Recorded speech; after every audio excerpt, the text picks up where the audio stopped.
If you're an Android user who's sick and tired of your current podcast player and are looking to divorce it and move on to something new, well, check out the Podcast Republic app on the Google Play Store. There's thousands of good reviews, people telling you how much they like it, so you don't have to go out on a limb and be risky. You can take a sure thing. That's the Podcast Republic app, which you can find on the Google Play Store.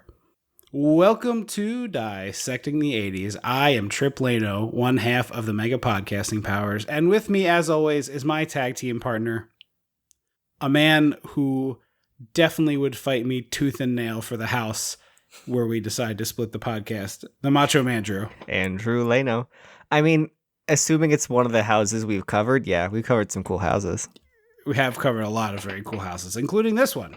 This is Listener Request Month, and so instead of telling you why we're picking this movie, we picked it out of a hat, so we'll let Patreon supporter Tom tell you why we're here. Hey, Trip and Andrew, this is Tom from Patreon. I'm thrilled that I can continue my Patreon support for your fantastic podcast for another year. Thanks for picking War of the Roses for my selection this year. Of the three Danny DeVito films that I gave you this year, this may be the one that I think is the most well-made. Michael Douglas, Kathleen Turner, and Danny DeVito are all like at the height of their powers in this film, and they really look like they had a whole bunch of fun making it. While the film is highly entertaining and extremely bleak. What I love about this film, though, is I think it has a really era-relevant cultural message. And I think this is really interesting to underline. So it came out in December of 1989. It was one of the last films released in the 80s. And I think the way it portrays how destructive materialism, spite, and a win-at-any-cost attitude can be is really a brilliant way to wrap up a decade like the 80s that had a nearly complete focus on excess and self-absorption. I think, it's one that I really love. The movie really is completely rules, and I think it's really kind of a forgotten gem. So I hope you guys enjoy it. Thanks a lot, you guys, and I'll talk to you next year. Well, you know what that means. We watched War of the Roses. And you know what that means. We gotta go back. We gotta go dissect the 80s. It's your divorce black comedy. Something's gotta be done about your divorce black comedy. When the mega powers explode. I'm talking about the 80s. Oh, yeah. Great Scott. Cream of the crop. Oh, yeah. Mega powers, yeah. When this baby hits 88 miles per hour, you're gonna see some serious shit. So I have to be honest, Tom gave us 3 Danny DeVito picks. And weren't 2 of them Kathleen Turner DeVito?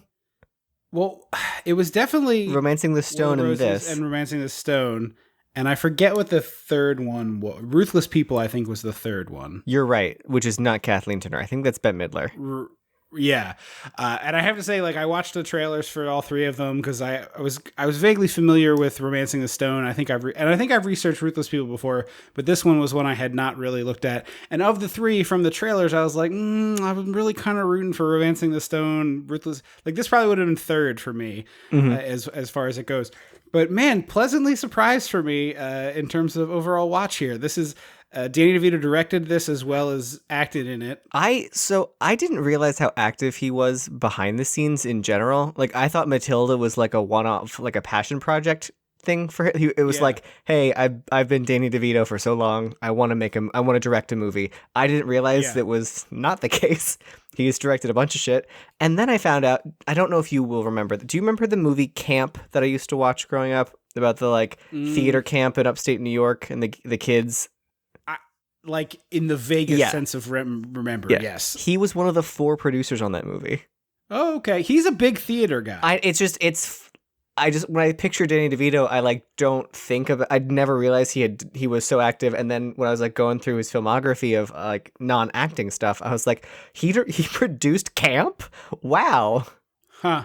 One of my favorite Danny DeVito things, and I know this sounds like a bit, but I found it genuinely extremely entertaining. He was in a play on a play on Broadway, and he had to eat a hard-boiled egg on stage every night.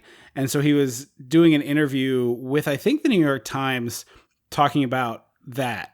like just this one part of the performance. Yeah. Like, oh, you have to eat an egg every night. And he was like, you got to do stuff to make it interesting for yourself. So he was talking, like, he was demonstrating the character uses a cane, and he was like, sometimes I do this. And he like he held the egg and he used the cane like as a weapon to like bludgeon it open. He's like, other times you do this. And he's like tapping the egg on the cane. And he's like, sometimes I do this. And he's like smashing it in his palms. But it was like, that kind of sound, you don't, honestly, like being a stage manager on that production of like, who's tracking the eggshells? How soon after? That's part of it. When does That's the curtain go down that we can sweep this shit up? He would intentionally crack the egg in such a way as to not do what you're describing, so that he could neatly catch the shells and put them in his pocket. Oh, I'm surprised I would have thought there would have been a system, like a hole, like a cup in the table or a hole in the table to just like boop boop boop. It might have been a bowl or a cup, but like he consciously was peeling the egg. I'm talking about the part where you just crack the shell so that you can peel it. But he would consciously sort of try to make life easier for other people, but also like, he just seems like the coolest dude. He's like I guess this generation had Dick Miller, but like this generation's Dick Miller in terms of just like, seems like a real cool dude. His birthday party would be a very eclectic mix of people that I would be fascinated to go to. Especially with his, like, I don't know, fifth wave, sixth wave, whatever it would be of the It's Always Sunny years. Yeah, right? I was really struck watching this video, and this is some years ago, of his dedication to making this mundane act interesting for the audience. Like, it could also be interesting for him. Sure. I mean, porque no los dos, right? You know, but it's an act that would be wrote in so many actors' hands. And that's not to dismiss them. Like, there's not necessarily a reason that you should have an interesting reason interesting way to peel your egg every night. That's fine. It's a reasonable thing to do. But I was just really struck by it. It's like, you know, he kind of thought about this, and this is a part of the character to him. And he like found this little hook for this character, which I just found it really super fascinating. I've always liked Danny DeVito, but the more I see him in things while I'm an adult, the more I have an appreciation for him in general. Like, I think he's really, it's hard to be underrated when you've gotten the sort of attention and career longevity he has, but it's like, he doesn't get the attention for being as good as he is. I think he's underrated in his talents. I even would call him underrated because he's not like someone you think about. You know what I mean? Like he's been working forever, and like I would wager he is, you know, in the periphery of a lot of people's, you know, favorite movies or like stuff. Like Matilda. Sure, Matilda is widely regarded as a great children's movie that is also for adults. Yeah, for sure. I haven't watched it in a minute, but from what I hear, it holds up really well. I watched a good chunk of it with mom and dad not that long ago, and I expected to be bored by it, and I wasn't. I was impressed. The thing about Matilda, having now just watched this, that's interesting is so much Danny DeVito camera movement, shot setup, whatever. The DNA is in both the movies, and you can be into auteur theory and or not, that's fine, but he has a signature style that's like extremely evident, and just watching two scenes out of context of any of his movies, you could be like, oh, that's Danny DeVito. Much like a Sam Raimi. I was going to say that his style almost feels Sam Raimi-ish, Edgar Wright-ish. Like it feels like there's sprinkles of like, I can see that. I wouldn't be shocked if those directors were like, oh yeah, no, I enjoy Danny DeVito films. Because like you can see some of those angles and camera work. He and Sam Raimi oddly are almost contemporaries in terms of directing, as far as the years that things. Oh, that makes sense. So it's very possible that they might just have a shared influence. I know Raimi loves the Three Stooges, and that influenced a lot of his setups and stuff. And I wonder if maybe that's it. That Danny DeVito's a big Stooges guy. I don't know the answer to it, but I was just really struck watching it. There's 3 or 4 scenes in this where you're like, oh, that he did that again in Matilda. Yep, or a version of it. He kept that on the back burner. He was like, that was successful for me. Yeah.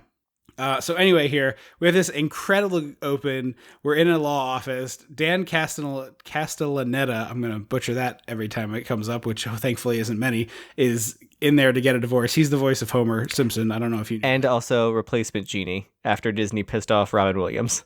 Oh, okay. That's funny. He's in there to get a divorce, and Danny DeVito playing this divorce lawyer is just like the perfect energy for him. It's funny because as I was watching this, I was like, this Danny DeVito character feels like the brother of Mr. Wormwood in Matilda. Like, yeah. Like they were two brothers who are like same base model, but then they took slightly different paths. I feel like his perfect setup is gruff scuzzball with a heart of gold, like lovable gruff scuzzball. Yeah, because Phil from Hercules. Well, that's what I was going to get to. Hercules is like the Hercules character, which I just recently rewatched because another podcast I listened to did an episode on it. And I was like, I haven't put that on in a while. And I kind of put it on for background. It's fun. noise. And it was like, this is fine. It's not clearly of a different lower standard of the Musker and Clements movies, but the part of it that they found so charming is like, they were like, oh, it's Danny DeVito. We have to get Danny DeVito to play this like trainer character. And so, of course, it just looks like Danny DeVito it does. I don't satyr. know what that creature is called. Or a satyr. I think he's a satyr. Yeah. I think satyr is the male form of that. A fawn? Masculine form. Yeah, isn't that right? No, because I think what's his face from Narnia calls himself a fawn. So he's one of the two. Okay. In any case, it just looks just like him, and it's just a really it's him with goat legs. Yeah, exactly, and horns. But it's just a really like the character gets a fair amount to do in this movie, and Danny DeVito clearly loves playing this character, and he gives himself a lot to do, which like he's the director. That's fine with me. But also every time he's on screen, he's enhancing the movie. It's not just I'm giving myself all this great business to do and everyone else shines lesser. Like I suck up all the oxygen. Every time he's on screen, he's bringing a lot to the table. But this one in particular, this opening bit is like, it made me think about that thing with the egg, because I was like, man, this is like a stage performance. It's just him, Dan Castellaneta. God damn it. Dan Castellaneta doesn't say anything through the whole movie. Yeah, that's weird. Because watching this, I had a Pandemonium flashback where I was like thinking of Matilda also and Batman Returns. I was like, this could have been Paul Rubens. Yeah. And just a silent bit of acting with a lot of those big eye shots, but he might be a little too goofy for this. I mean, he's not going to like spin his tie and be like, wow, divorce. But when I look at Paul Rubens, I don't think, oh, that's a man who's been married long enough to want a divorce. Yeah, I guess not. Anyway, the other, unless you count an armchair. He's like, yes, exactly. and Cowboy Curtis and Zombie. But he's doing these great monologues. He's got these, really great pieces, and he's like working the space and using the props really well. It's just a really good bit of acting. I just was really impressed by it. Oh yeah. And I love, did you catch that in the background as he's walking around his office, there's an AV cart like they used to roll into our classrooms where it'd be like, the tall cart with the TV. I know what you're talking about, but I missed that. So it's like maybe 6 feet tall. It's a cart with the TV like Velcro strapped to it. Yeah, it's those like tension straps. But on the part where there should be a VCR, there's a regular Nintendo. I totally missed that. And I was like, oh my God, was Danny DeVito just like getting into little Super Mario Brothers between takes? He's like, all right, Duck Hunt maybe. And yeah, exactly. So I will say one of my few critiques from a filmmaking perspective, a lot of this movie is dark. Yes. And I don't get why. He uses a lot of shadow and a lot of key lighting to sort of heighten emotions in the actors. And I respect what he's doing from a craft standpoint, but I think these two actors are good enough that you don't need it. Well, so no, I don't even mean that. Like in this scene in the office, the opening scene, it just felt kind of dark because I've been wearing blue light blocking glasses a lot, which have a yellow tint. And so like sometimes if I'm watching something dark, I will like lift my glasses to like, oh, nope, that's just my glasses. Then I'll like leave them off to watch it. And I had to like do an up down a couple times to be like, is it? No, it's not. Nope, this is just dark. Because I like the moments when they do the Morticia Addams lighting on Kathleen Turner because A, it's Kathleen Turner, B, it's Morticia Addams lighting. So like obviously I'm on board for that. But there's some moments I'm like, it doesn't. We can bump the exposure a few ticks, please. Yeah. I think it's an old school law office, so it's dark wood, lots of books, the carpet's dark. It's just a dark setup for sure. So we cut to Michael Douglas with just righteously bad hair. This part in the beginning where Kathleen Turner and Michael Douglas are playing themselves as college students is like sitcom level. We just slap a wig on you and now you're yourself younger kind of business. It's the worst wig I've seen on this show in a very long time. I almost wish we had seen there was a shot of them as adults first because I'm watching them and I'm like, oh, Kathleen Turner's that's two adults, whatever. And then they start talking about college and I'm like, are they supposed to be in college? I love you, Kathleen Turner, but excuse me? And then I had a bark laugh at this part where I was like, oh no, oh wait, you're telling me that these two are playing themselves as college students like right now? She might as well have a high pony and like a Letterman sweater on. Yeah, it's exactly it. Yes. Did you notice? She does like a handstand right away, which is one of the first of many times they use a great gymnast double for Kathleen Turner, which is it's solid. Did you notice that so they meet at an auction in a tent, and they bond because she outbid him on purpose for this little statue? But did you notice that the description in the auction book completely was wrong compared to what the auctioneer says about it? Oh, no. It says just not at all the same. It says Chinese homunculus circa 18th century. And then literally from the close-up on this in the book, it cuts to the auctioneer being like, this lovely Japanese statue of a Shinto goddess estimated from the 1700s. And I was like, not one of those was right. Yeah, I did catch that. Now that you say it, it just didn't register for me. It's a very tiny little sculpture too that they bid on, and that's sort of the meet cute, I suppose. Yeah, it's about the size of a stapler. So at the time of filming this, he was 45 and she was 35, and I don't mean this to be insulting, but I think she looks a little older and he looks a little younger. Like I would have guessed they were both 40. Yeah, and so I was like, oh my gosh, there's like a couple who are well paired in their respective ages, and then I looked it up and I'm like, nope, that's the Hollywood 10, baby. And then a year before she was Jessica Rabbit. That's right. So I watched the trailer, but you don't get a ton in the movie, and we do a time jump and they have kids, and I was like, oh man, I needed a lower third. I needed a lower because yeah, I like didn't realize that I had like on Wikipedia it says 18 years ago they met. Right. So I was like, oh, okay, so they were in college because I'm assuming these are twins that they have. And I didn't think they were twins, but I got like 2 years apart. Well, they're going to college together. Not together, but they're both going off to college at the same time. That's a good point. I was like, I just needed a lower third of like, because in Death Becomes Her, it says like 1972, 5 years later, another 5 years later, 3 years later. Well, like it very clearly lets you know when you are, which is important for these kind of time hop stories. Yeah, but I was really afraid for two things here. Is like we jump to the kids and it's Christmas time and she brings him some candy, the kids some candy, and he's like, oh, you're gonna make them fat, and I'm like, oh no, like is this a movie like they're failures as parents because their kids is fat? Like, oh, that's gonna suck. I really don't want it to be that. No, it's still a fat joke, but it's not that fat joke. Yeah, exactly. We go outside. She's like begging him to come outside and take a walk. And he's like, I'm working. I'm like, dude, it's Christmas Eve. What are you, fucking Ebenezer Scrooge? He is Ebenezer Scrooge. Well, it's funny because this house feels like the Cratchit house, but he feels like Ebenezer Scrooge. Yes. Like, no more cold. You kids are warm enough. Put another sweater on. I don't know why I turned Michael Douglas into Donald Pleasance. Yeah, it was like, although Donald Pleasance as Ebenezer Scrooge would never have been mad about that. Would have been great. Never have been mad about that. That's a real treat in the offing there. So she bought him his dream car. It's something with an M. It's a Morgan, which I've never heard of. Morgan, yes. It's a Cruella de Vil car. British car. Yeah. It's a British car from the like early car days, I believe. Yeah, it's the car Cruella de Vil drives. No, it's you're not wrong.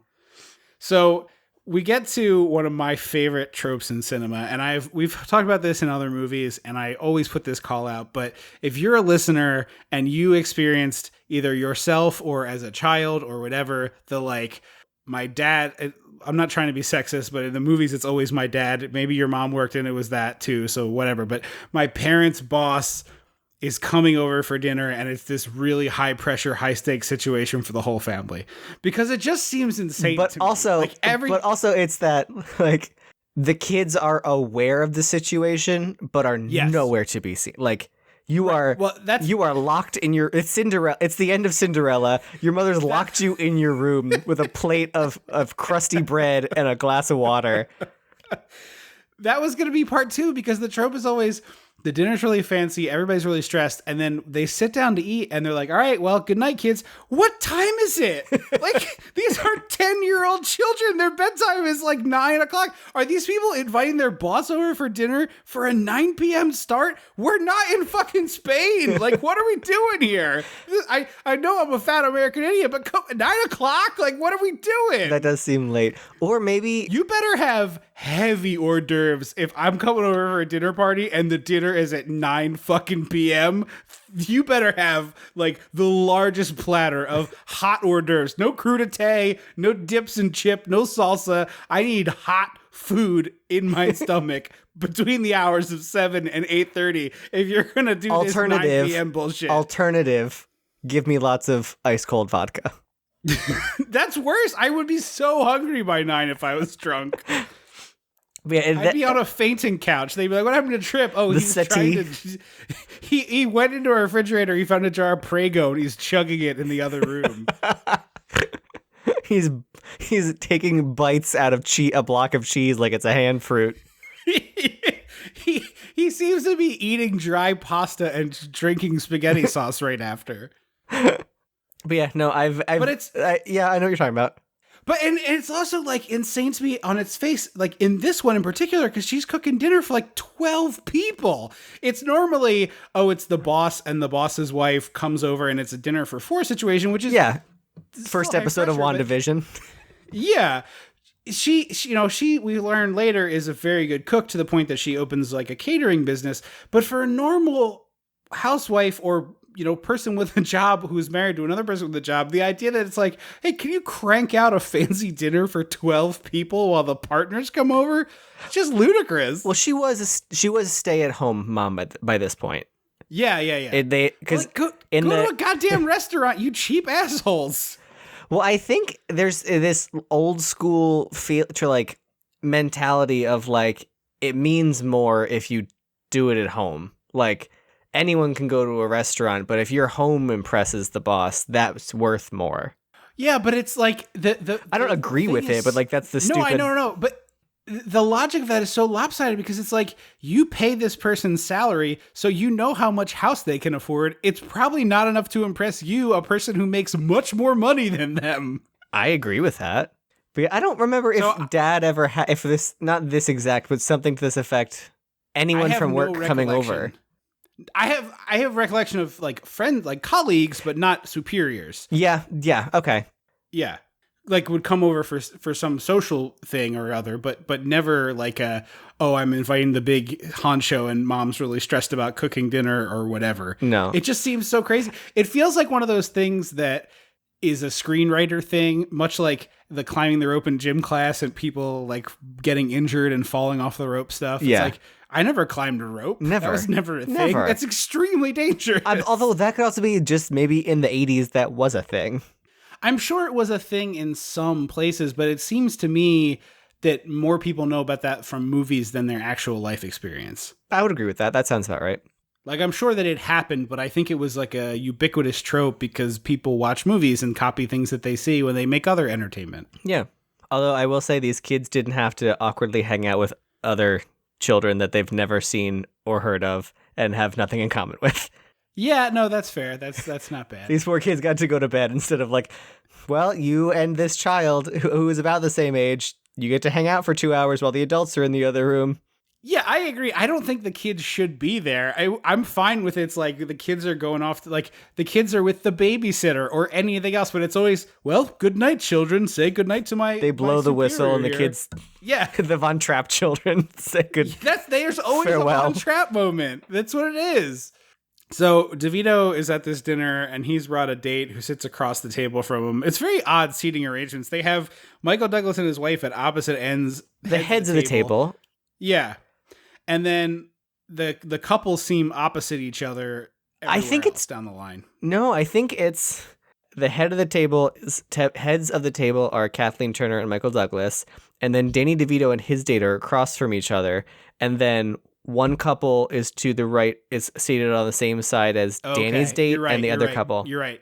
And it's a glass table because it's the 80s and they're yuppies. Yeah. And Danny DeVito gets real gross with, like, I'm like, this is a glass table. Like, this seems weird. It's like Kathleen Turner can see what's happening, as can the woman to his left, because the date first puts her foot in the lap with the shoe on, then the shoe comes off, then he rips the pantyhose and he gets gravy from the chicken and starts giving her a foot rub with the gravy. So weird. Well, also He's because such a scuzzball. they showed the other woman having a reaction, like the other partner's wife, whatever, having a reaction, and I was like, yeah. oh, okay, so not just Kathleen Turner is seeing this, like there's gonna be something about this, and then just nope.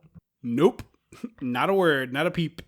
And then they ask about the crystal, and it just reminded me of how a few years ago Nan was saying that, like, complaining, like opining that no young people want crystal anymore, and in my head I'm like, right, yeah, like what am I using it for?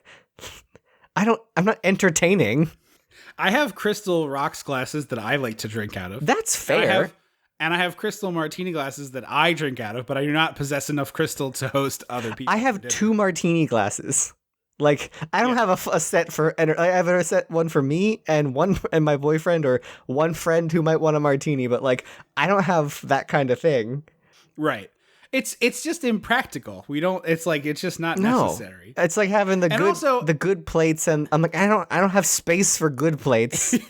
Yeah, exactly. It's a much smaller housing situation. I do think it's like when you bought a house and you have more storage, that some people want those things, especially if you have, like, I know a lot of folks who have holiday glassware and holiday stuff. Yeah. Like, we do too, but at our parents' house, but it's kind of like low key. I know people who have like crystal glasses and actual silver. No, ours is like is they're Lennox glasses with the little bell with the bells and bows. Yeah, they're cute. Christmassy. Yeah, but it's not like the background of the Waterford. But I love this part right here, sets the whole movie in motion, because he's like, oh dear, why don't you tell that story? And she can't get 4 sentences into the story before he just takes the reins back and tells the story himself. What bothers me is that he doesn't even take the reins back. He just corrects her. And then there's a moment where she's saying something and he is mouthing the words to her. And I was like, yes, why are you bothering to coach her for this? Just you tell the story. Why can't, is it less impressive if the husband tells the story? I think it's like the idea being, oh, we're so in sync, we can tell this story together. Oh, okay. Yeah, okay. Like, look at this lovely relationship that you're getting a glimpse of, sort of deal. Yeah. Did Dad ever tell you, I assume he did, the story of when he was younger and the crystal he was involved with? I don't know. Am I going to have to bleep all of this out? No. So he, as a young child in the 60s and 70s, he was making martinis for our grandparents' friends at the bar cart, and it was a kind with like the leaf on the side that for like holding extra stuff, and he said all the crystal was on there, and I leaned on it and it fell. This feels like a trip story, and it's this didn't happen to me, but it did also. Yeah. He said all the crystal, all of the glasses fell to the ground and shattered. And it was the prettiest sound I've ever heard. I bet it was. Sounded beautiful, is the way he described it. That's great. So we get through the dinner, and immediately they're like fighting upstairs, and Michael Douglas can't see what he's done wrong. And I'm like, okay, well, here's your problem. Yeah. Well, I'm going to just highlight this part. So she calls him a fuckface, which I was like, oh, that's aggressive. We're already at that point in the like deterioration. Yeah. But then it sort of quickly devolves into a realization. He's like, okay, I was being an asshole. I was being fake. And I was like, oh, I like that it seemed, I was like, oh, they love each other. Like, they do love each other. Mm-hmm, but then I was like, she got real hot real fast then for a couple that does really love each other. Right. Which I think is one of my complaints about this movie, is that it's a little inconsistent.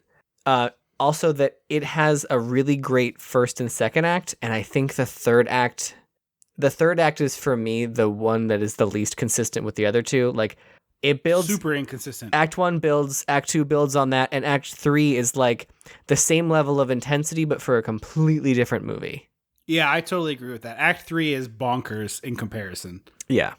And I part of what it is there's not enough animosity that builds up in the first two acts. Like, I see that they're incompatible. I don't see that they want to kill each other. Yeah, and it feels to me like you watched the first two acts of Mean Girls and then watched the third act of Heathers.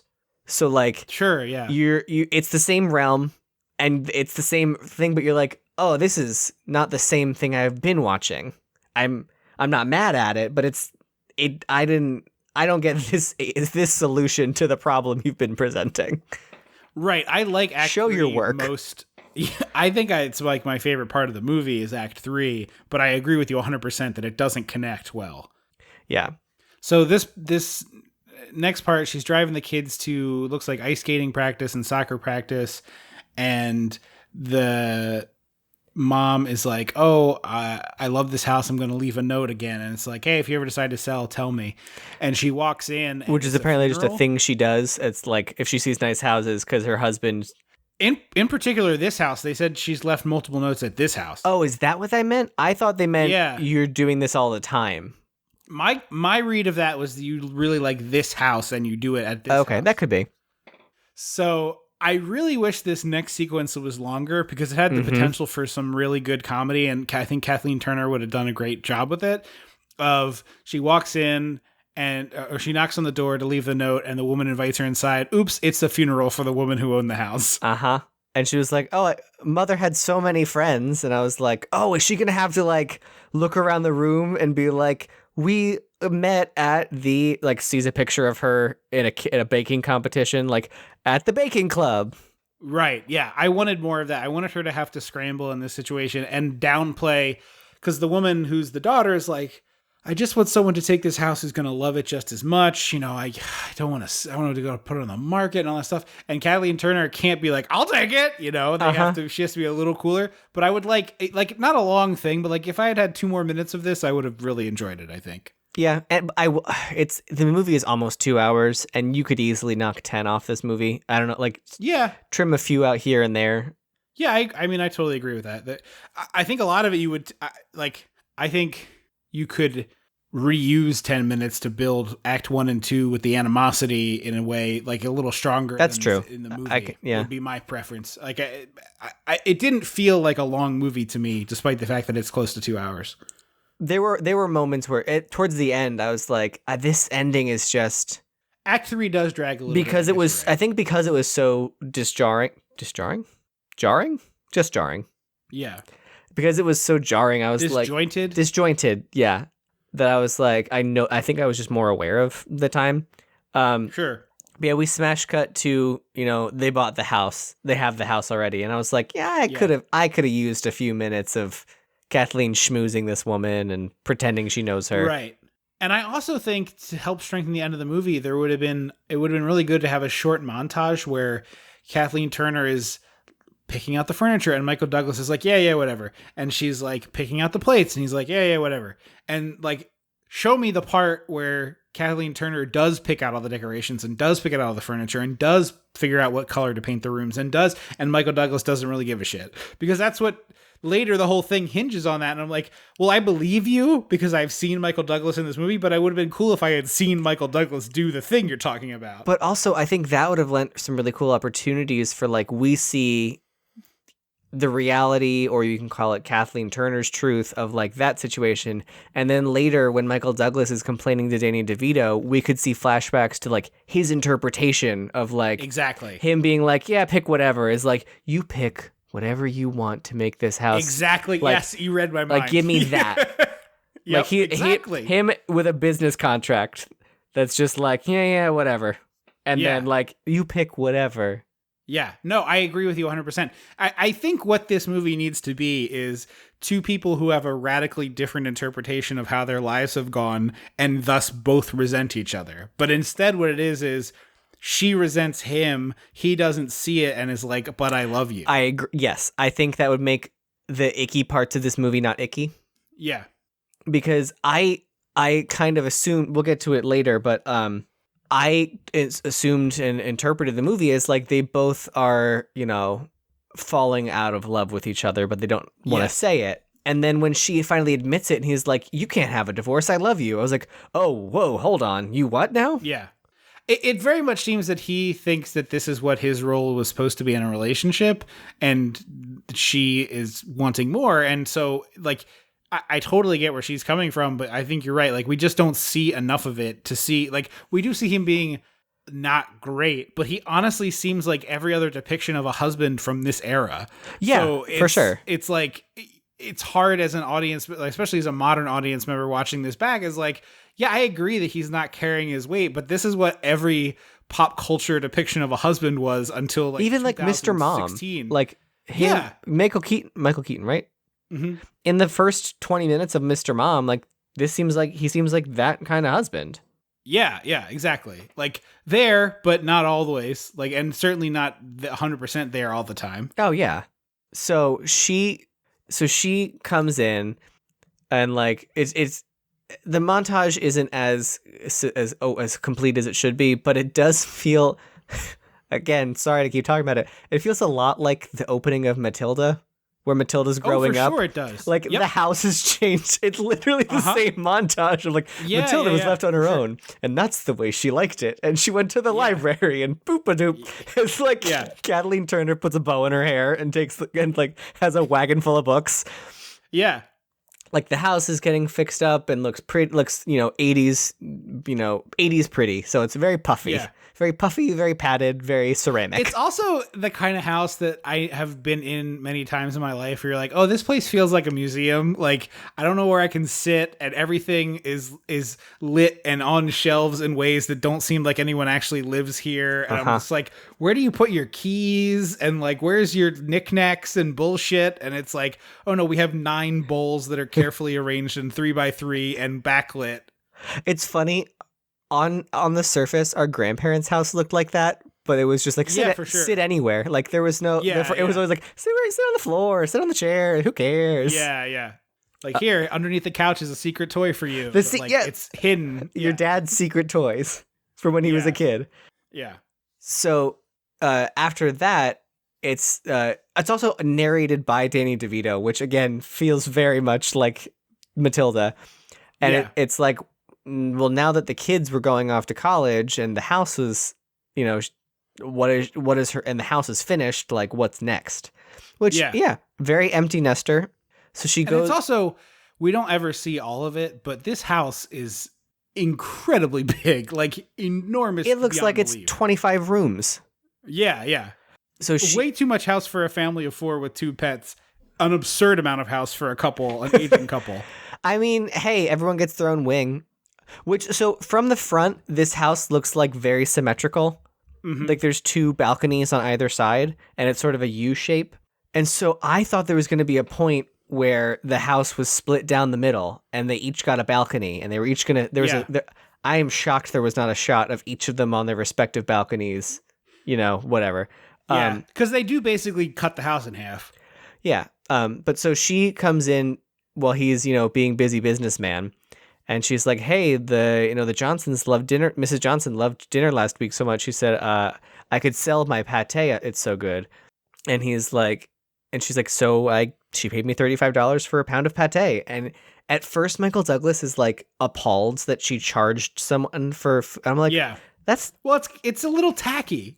I don't think so. Being like, oh my, it's a little tacky if like all of your stuff is thought of as sort of a power play, and he's a big high-powered lawyer who works on people who are getting picked to be cabinet members. Like, all of his life is about appearances and keeping up appearances and all that stuff. And so it's like, when someone asks for that kind of favor, you don't charge them for it. Like, that's unheard of. We're rich asshole people. We don't handle dirty money to get pate. Like, come on, what are we, commodores? Yeah. I guess, yeah. I don't disagree with you. Like, I think it's completely reasonable for a friend to be like, yeah, it would cost me this much money. And you'd be like, sure, that would be great. But in the world of this movie, it's like a very regular person thing, and Michael Douglas does not think he's a regular person. Very fair. So she's like, I might do it. I might start my own business. And as soon as it's framed as that, I was like, oh, great. Please tell me it's like a Bette Midler big business. Like she becomes like Sure. a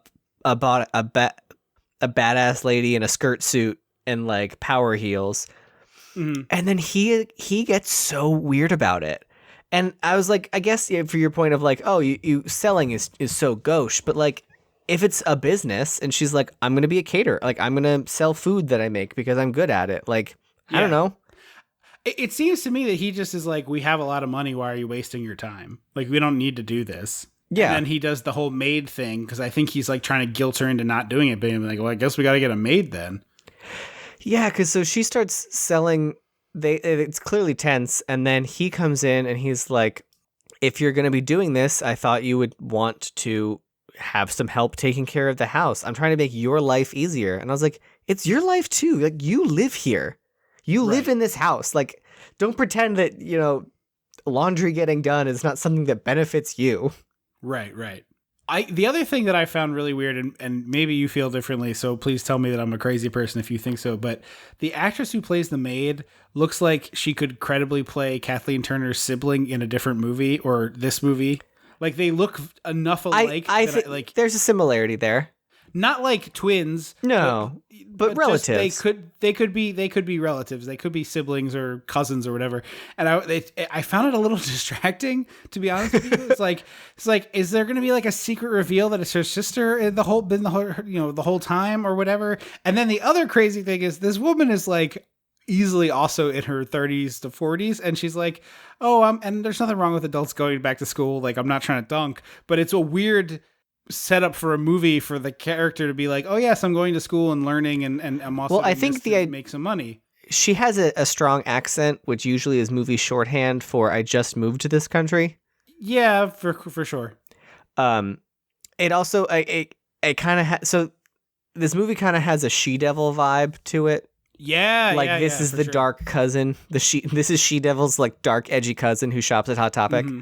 So that kind of reminded me of it was the Rose placement agency in She-Devil. Yep. So yeah.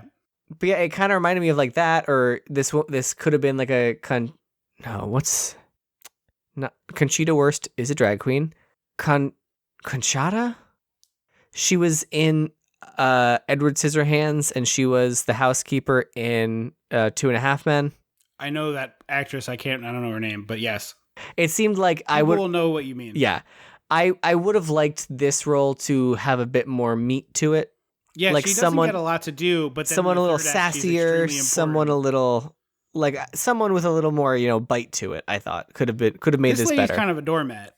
Yeah, and there's a like one moment where she chimes in with the family that's like, she didn't want to worry you, but at least your father is safe. And I was like, okay. And later she just leaves, and I was like, well, hang on, what? The whole point is that like you're here because she works. And she's still working. Right. So I didn't get it. I wanted a sassier, I mean, that's sort of a trope, but like I wanted a sassier housekeeper. Or just like give this actress more to do. Yeah.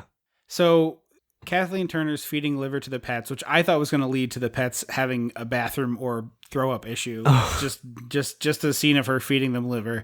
And then we cut to the basement where these absolute psychopaths have a sauna in the basement, which is just like, I knew someone who had a sauna in their basement.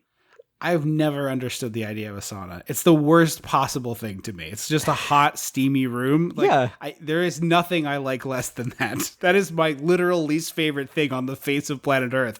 Like, of all the things all the places I could be, the worst one is a steamy, hot room. You get a good sweat going. Already always sweating. You're always sweaty. That's different. Most people aren't always sweaty. Well, it's like, why would you want to just sit in a room to get a good sweat going? What are we talking about here? This is too stupid. This is all weird Swedish business that we just like pretend to do because it makes us seem. You're sweating. You're warming up. I get it. Terrible. And then do you shower right after you get out of there, all lightheaded and shit? That's insane.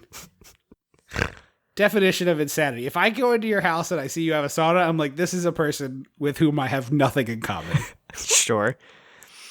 I also love this Kathleen Turner monologue we get.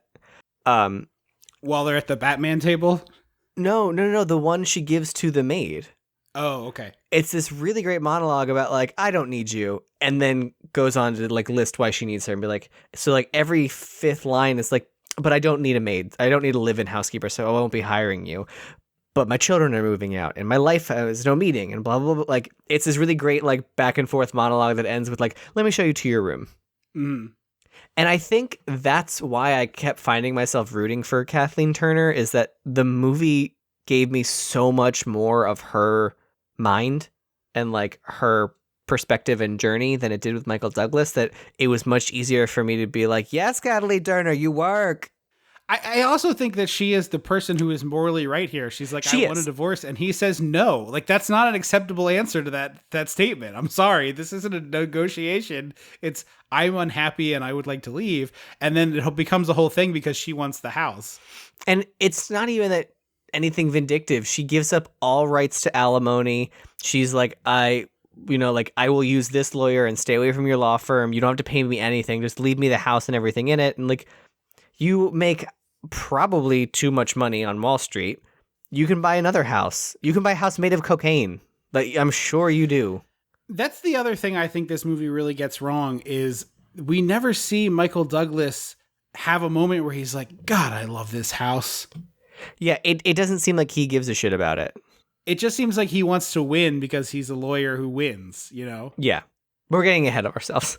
So this is the next. So right after she gets hired and we see the basement sauna, they're at the kitchen table, and it's a Batman table where they're still sitting at opposite heads, but between them is now the 6 or 8 seats that were there, you know, on each side, 3 on each side, 4 on each side, something like that.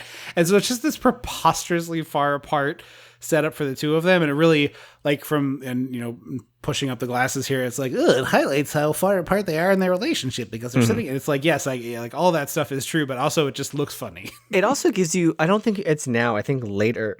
Oh no, it is now. There are these really awesome shots of like, it's as if the camera is like sitting on the table, slightly angled up at like Kathleen Turner's hands facing. So you see these close-ups of her hands cutting the meat or whatever, and then him in the background, and then it flips, and it's these close-ups on his hands with her in the background. And there's just something very weird, and like, it puts you in this space of like, I'm unsettled by like, these two clearly are at odds. I don't know why this shot does this. It's like my weird little lizard brain is like firing off red flags. It's definitely supposed to do that. And I think the interesting thing about it is, when you're looking at him through her eyes, you're really annoyed, and when you're looking at her through his eyes, you're oblivious. Yeah. And he conveys that emotion with the camera movements and the placement and the hand acting that the two actors do here. It's like Michael Douglas is just kind of like hum-de-dum-de-dum, slicing up my steak, and she's like very deliberately like, he's not even looking at me, he's just cutting the goddamn. And it's just like all hand acting, but you get emotion in it. It's but both of them, it's very good. And then she's like, did you look over the contract? And he's like, what contract? And she's like, the one I gave you last week. No, the one for my luncheon that I'm catering. He's like, I'll look at it this weekend. And she's like, well, I have to sign it tomorrow. That's why I gave it to you last week. But you know what? Yeah. It's fine. I'm sure the contract's fine. Whatever. Yeah. And then we go immediately from that to the like, no, I'll read it. And like, you can see the riff there, which is really good. But there's a fly in the kitchen and he gets annoyed by it and he kills it with her contract. And then he's like, ha, look at your conquering hero husband. And then walks away without reading the contract. And I was like, oh, you absolute knob. Like, come on. Mm-hmm. I think the movie needed to agree with me that he was a villain, or it needed to paint him a little nicer, because it's a weird middle ground.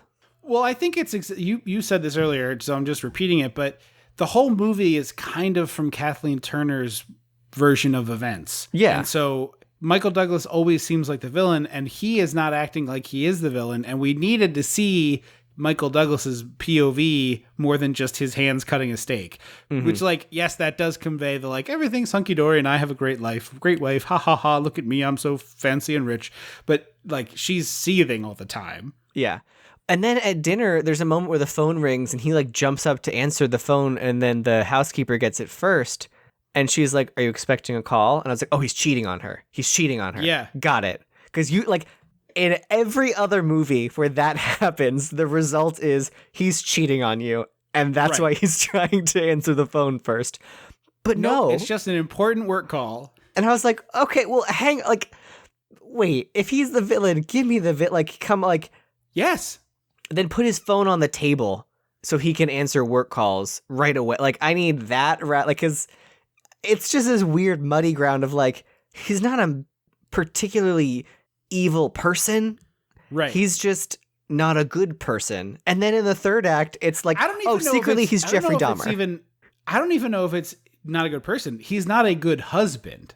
He's not a good partner. I don't know if he's a bad person. I don't have evidence of that. I have evidence that he's not a good partner with Kathleen Turner. 100%. Okay. Yeah, I see that. But I'm just like, I'm agreeing with you. I'm just saying it's like the movie doesn't give us enough of Michael Douglas being the heel. It's a very very odd matchup because she is 10 out of 10 mad at him, and he's just like, I don't know, I come home and I talk to you, and then we do, we read our respective books and we go to bed. Like, what else do you want out of a marriage? You put on your hand cream in bed and we go to sleep. Yeah. I love this bit where he goes to take the phone call and it's like, oh, I'm going to get in the other room. And he kind of like motions for her to hang up the other phone for him. Mm-hmm. And her response is to turn on every single appliance and go upstairs. She does hang up the phone though. I thought she was going to leave it off the hook and still like it's the KitchenAid. It's the food processor. It's some weird. The dishwasher, the garbage disposal. There's one that looks like a slushy machine with nothing in it. Like a small tabletop slushy machine with nothing in it. I think it's an ice cream maker. Oh, maybe. Like with a churner? Yeah, that was my guess. That could be. But yeah, which I got flashbacks to She-Devil of her blowing up the house with all that. Yeah. So she's in bed and he comes, he's like, I landed the important account, or like what I have to lunch tomorrow with the client is set. I'm going to go to Philadelphia to meet him there. And it's like, I was like, where are they? That Philadelphia is just a quick jaunt. I had that same problem for the whole movie because Danny DeVito's office is 100% DC. It overlooks the Capitol. You can see the Capitol. Their apartment from the crystal scene is in DC. Apparently, that's what Wikipedia says. This house is in Potomac. Yeah, which is Maryland. I don't know. I assume it's where all the rich people who work in DC live. Oh, because all the gays do Arlington, Virginia. That's the Northern Virginia. Yeah. All the DC gays actually live in Arlington.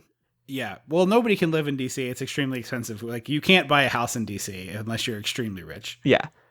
So if you're extremely rich, you wouldn't want to buy a house in DC. You'd buy a house in Potomac and have like a big gaudy house with a lot of land. Yeah, exactly. So they're in Potomac, which, what is it, 3 hours to Philly, 4 hours to Philly? Well, no, it's on the train. You take a Acela and get there in like 90 minutes.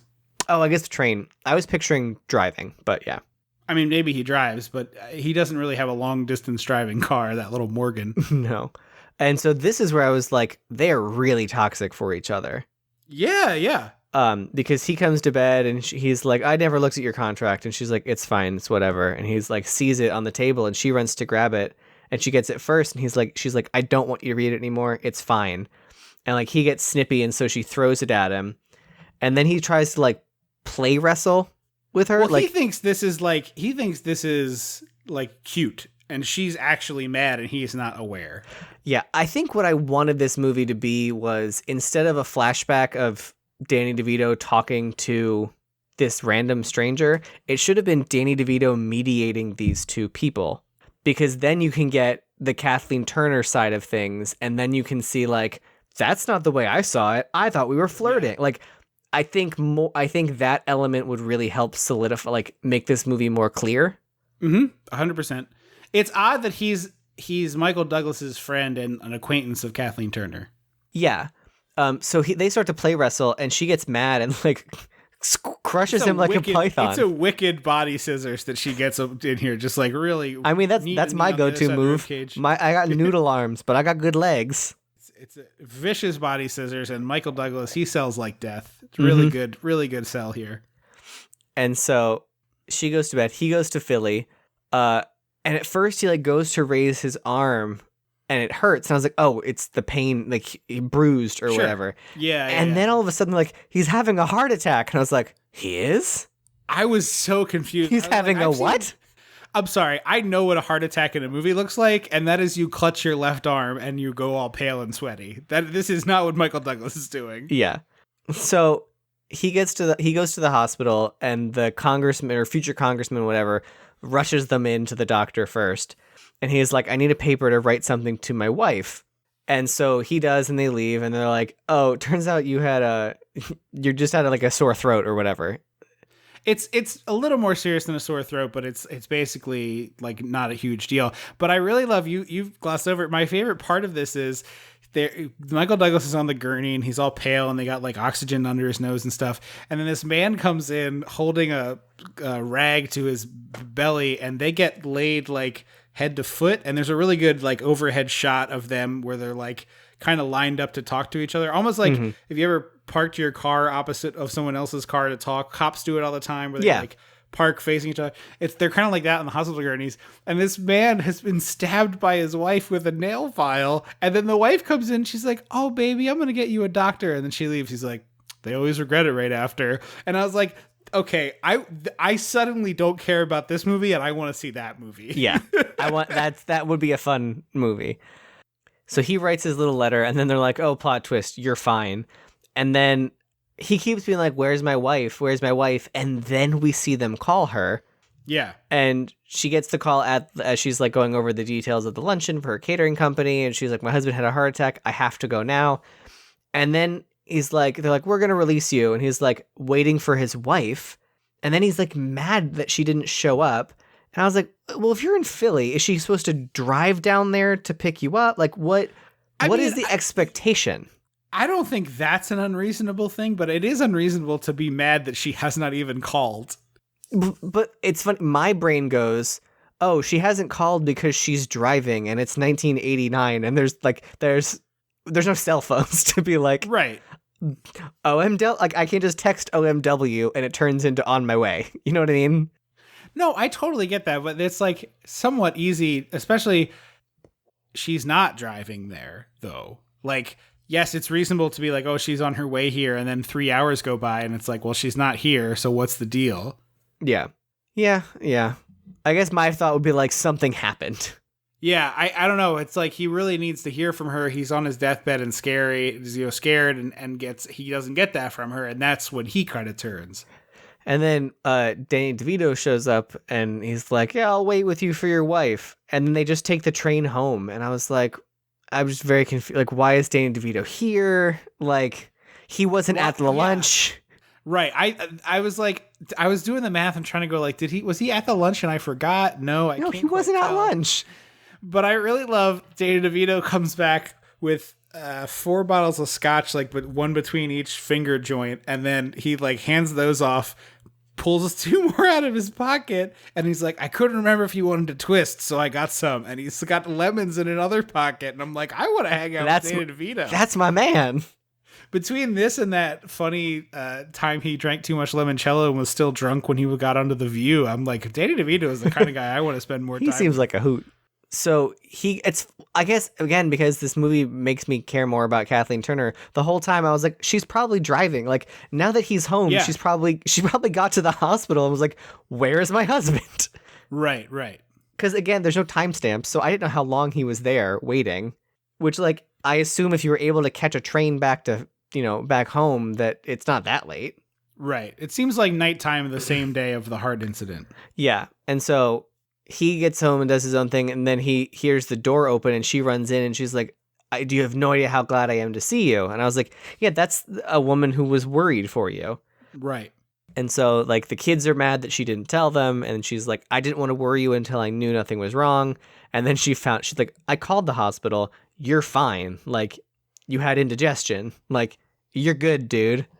Yeah. And then he's mad because he's like, well, I thought I was dying. And I was like, well, when did the hospital tell you weren't? It feels like that's normally a quick, an early on thing of like. I totally disagree here. Like, I largely in this movie, Kathleen Turner is not the person who is doing the wrong thing. In this instance, get on the goddamn phone to your husband. Like, he thought he was dying. He's fine. You should have a conversation with him to be like, I was so worried. I'm so glad you're okay. Let him hear your fucking voice. Like, clearly it was stressful. No, I disagree strongly. But Fuck no, that. my That's thing is shitty also behavior. that like, he said he thought he was dying, but the hospital would have, the second they found out you weren't having a heart attack, they would have been like, hey, you're not having a heart attack. Like, you're going to be fine. It was nothing wrong with you. So it, to me, feels also like he is, because she says, oh, I called and spoke to a nurse, and they told me you didn't have a heart attack. You had indigestion. So I knew you were fine. And so, like... Yeah, but why is the follow-up not like, okay, can I talk to him? Because she doesn't love him anymore. Right, I know that, but I'm saying, like, from his perspective, he doesn't know that information. And so he's like, I thought I was dying. I go rush into the hospital. And then I'll find out you called the hospital and didn't even bother to be like, well, can you put him on so I can at least say hello to him? Yeah, it seems to me kind of douchey of him. Like, to be like, well, I thought I was dying. Yeah, but you like, shortly after that, you knew you weren't dying. So... I don't know, man. I think it's crazy that you're defending her on this particular action. This is shitty. Yes, but to me, what he does next feels shittier. She punches him. No. He reads the note. Yeah. He's like, well, while I thought I was dying, I wrote you this note. And he like proceeds to read this, like, all this is power hungry. Like, I'm going to have the upper hand by like, make you feel shitty. Like, it doesn't feel like, nothing he does feels like it comes from a place of, I love you and I'm hurt. It feels like it comes from a place of, I can hold this over you. Do you know what I mean? I think that's why I'm defending her. I understand what you're saying in principle, but I did not read this scene this way, because you have to remember he still loves her. I think, like, all the way to the end of this movie, he still loves Kathleen Turner. Yeah, but again, to him, love seems to be power-based. Maybe. I don't know.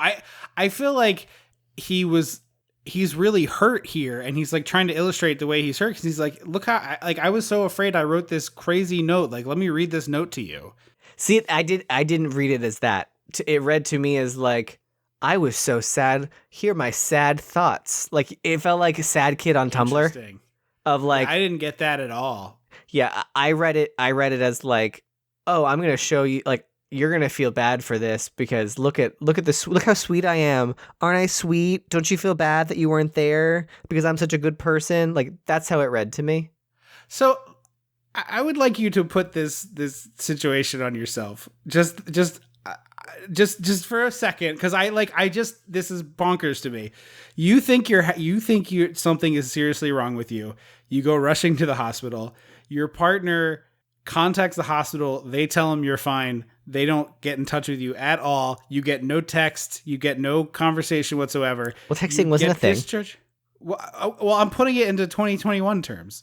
You get discharged from the hospital and you come home and your partner's like, hey, heard you had a day, huh? You're not like fucking furious? I would be off the charts, man. Like, I can't even imagine. Yes, I would be mad, but his performance to me reads as like power, like 80s sleazeball. To me, it read as that. Yeah, I think you're conflating Wall Street Michael Douglas with this movie Michael Douglas a little bit. He's not Gordon Gekko in this movie. Yeah, but Gordon Gekko is like who he aspires to be. Do you know what I mean? I honestly don't know that I agree with you with that. I do think he's like a guy who wants to be very powerful, and he wants to be thought of as like a rich, powerful man with a lot of agency. I don't see him as evil as you do. Like, I think his crime is being a bad husband and neglectful, but I don't think that's like worthy of murder. Well, no, but he also tries to murder her. So like, no. I'm talking about right now. He does other things further in this plot that certainly I'm not absolving him of any guilt or crimes in this movie because he acts like a maniac very shortly. But I'm just saying, like, here, I'm like, there's something about this, about his performance. That's how it read to me as.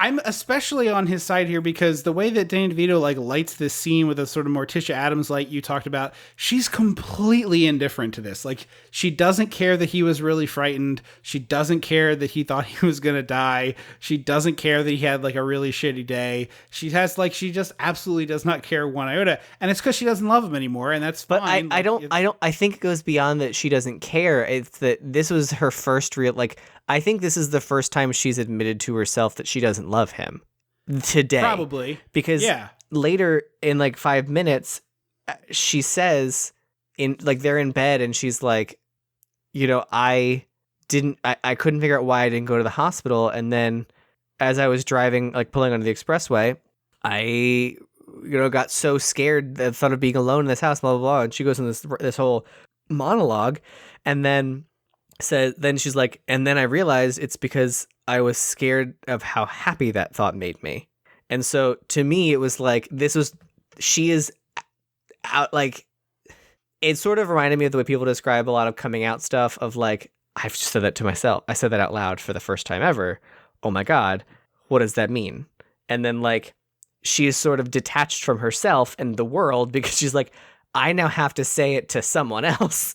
I have to say it to him that like, hey, I want a divorce. Do you know what I mean? I do understand what you're saying. I just, like I said, I don't think Michael Douglas is the villain in this scene, but that's me. We see that the kids are home. One of them is Sean Astin, which is always a nice little treat. Then they have this big fight that you're talking about. Did you notice him up? Oh yeah. Go ahead. Mine's later. Go ahead. She like literally sticks her fingers in his nostrils. He's snoring to wake him up to tell him that she wants a divorce, which is like, I cannot imagine worse way to get that information. You're sound asleep. Somebody violently wakes you up and then is like, I don't want to ever see you again. Yes. But she straight up Michael Myers sits up in bed and says, I want a divorce. Yes. It was just like, that image is beautiful. Yeah. This bit here with the two of them is like 10 out of 10 angry, heightened emotion kind of thing. Hard to keep control of yourself as an actor in that way. Both of them tip top of their game. This is like a real heavyweight matchup in terms of that. And I was literally writing the note like, wow, this is a really heavyweight matchup. Like both of them are really bringing it here, really throwing like haymakers, just like great. And then she actually punches him. And I was like, oh, that's not what I meant. I loved it. And so they cut to their divorce proceedings where the guy is like, she is waiving her right to alimony. Like, your children will be 18 next year, so there's next to no child support that you have to pay. Like, literally the only thing she wants in this divorce is the house and what's in it. Yeah. That's it. Although there is an interesting moment where Michael Douglas is like, and my clothes, and there's like a real waiver on whether or not he's allowed to have those. It's not like the lawyer goes, the only thing she's like, she wants everything in the house except, your personal grooming stuff, whatever, and his clothes. And then it cuts to her. There's the pause of like, yeah, he can have those. Yeah, it's like, I don't know if I bought those too. And so he is like, absolutely not. That's my house. Those are my things, blah, blah, blah, blah, blah. And then I loved this. I thought this was this felt like very Drag Race of like, oh, let me show you some receipts. You're going to say this? Let me roll the footage of what you said earlier of why that's not true. Yeah, I thought this was pretty like he clearly is speaking emotionally in this note and not of physical possessions, and it feels to me like in an actual court this would get laughed out of the room. I mean, it's a signed document. Yeah, but the signed document says everything I have is because of you. That's clearly a metaphor. Like that's but like a lawyer, he is an attorney, whatever. Michael Douglas is a lawyer. No, that's what I mean. Like he is a lawyer, and he so a signed document from a lawyer could have some weight. I think this is movie bullshit. Like, I'm sorry. I think it's good for the movie, and I think it makes sense and propels the story forward in a way that makes. I loved it. I thought it was storytelling brilliant. Logic. Yes, I agree. But it's like in the real world, this is a joke. But yeah, he sort of was like, no, she can't have the house. And then the lawyer reads the note, and then he is rude to the lawyer and is like, let me talk to my bitch of a wife. And he's like, what did he say?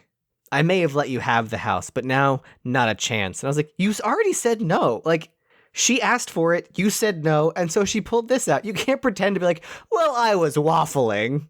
Well, I think He's saying straight up no is like, but it's like he is aware this is a negotiation, so he's like, no, let's talk further. And then she pulls this, and he's like, well, fuck you then. I'm going scorched earth too. But there was no rebuttal of, Well, no, we she didn't can't. get to the rebuttal. But like, if you're gonna say like, he's Mr. Hotshot lawyer, he like in my brain, I'm like, yeah, he's gonna be like, no, you can't have, no, you're not keeping the house, but like, you can have X, Y, and Z. Like, he would have had a rebuttal. Do you know what I mean? I mean, I think you're asking a lot of someone to hear the demand and immediately have a counterattack, other than to just say, no, I'm going to have to come up with a rebuttal to this. Like, I will come up with an offer, but that's fine. Like, I just don't think it's necessarily fair to think that he should have that just on tap to be like, okay, no, here's what I'm going to counter with. I don't know, but it didn't feel, there was no but. Do you know what I mean? There was like, it just felt like she can't have the house because I want the house, because I want it because she wants it. Right. It didn't feel like no, we can come up with something else. It felt like no, period. I mean, that's my main beef with this whole movie is Michael Douglas is so incensed by the fact that she would use this note against him. Like, this to him represents him at his most vulnerable, and now she's using it to try to take everything from him, or the house, I guess, not everything, clearly. That's what leads him to go scorched earth, and I just like that's the part that doesn't compute to me. Like, it needs to be built a little better, and frankly, if it's that he doesn't care about the house except that she wants it, and so he wants to screw her out of it, that's fine, but that's not super well conveyed. And if it's not that, it's like, I also love this house, then I need to see him love this house. Yeah, I don't believe that he loves the house at all. Right. I think to him, the house represents his happy family life that doesn't exist anymore, and so he's like clawing to keep it. Yeah, I know, sorry to be a broken record. This movie needed more Michael Douglas perspective to be agreed. more successful. It either needs to be like, because now it's like a 75% dial.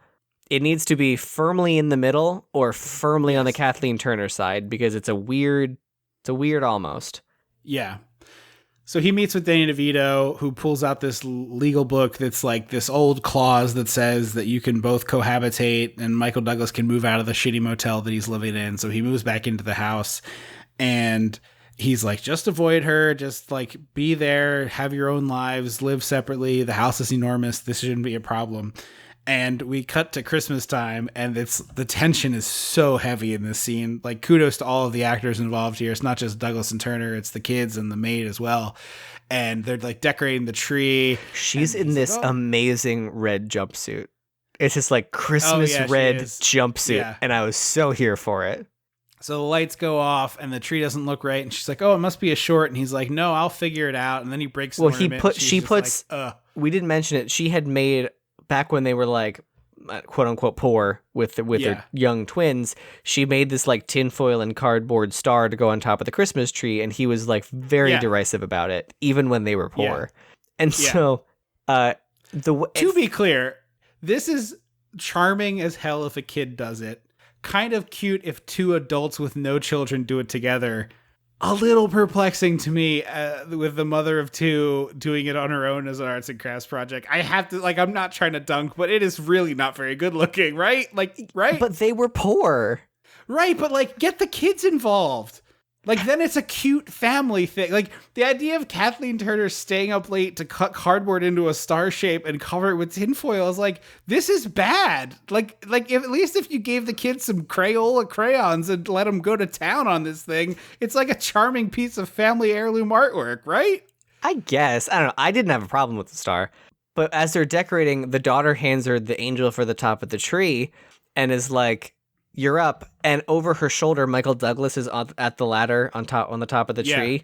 And she goes, "Oh, can you hand me that bag?" And I was like, I really hope she's just like killing time to let Michael Douglas get down the ladder so she doesn't have to like look at him.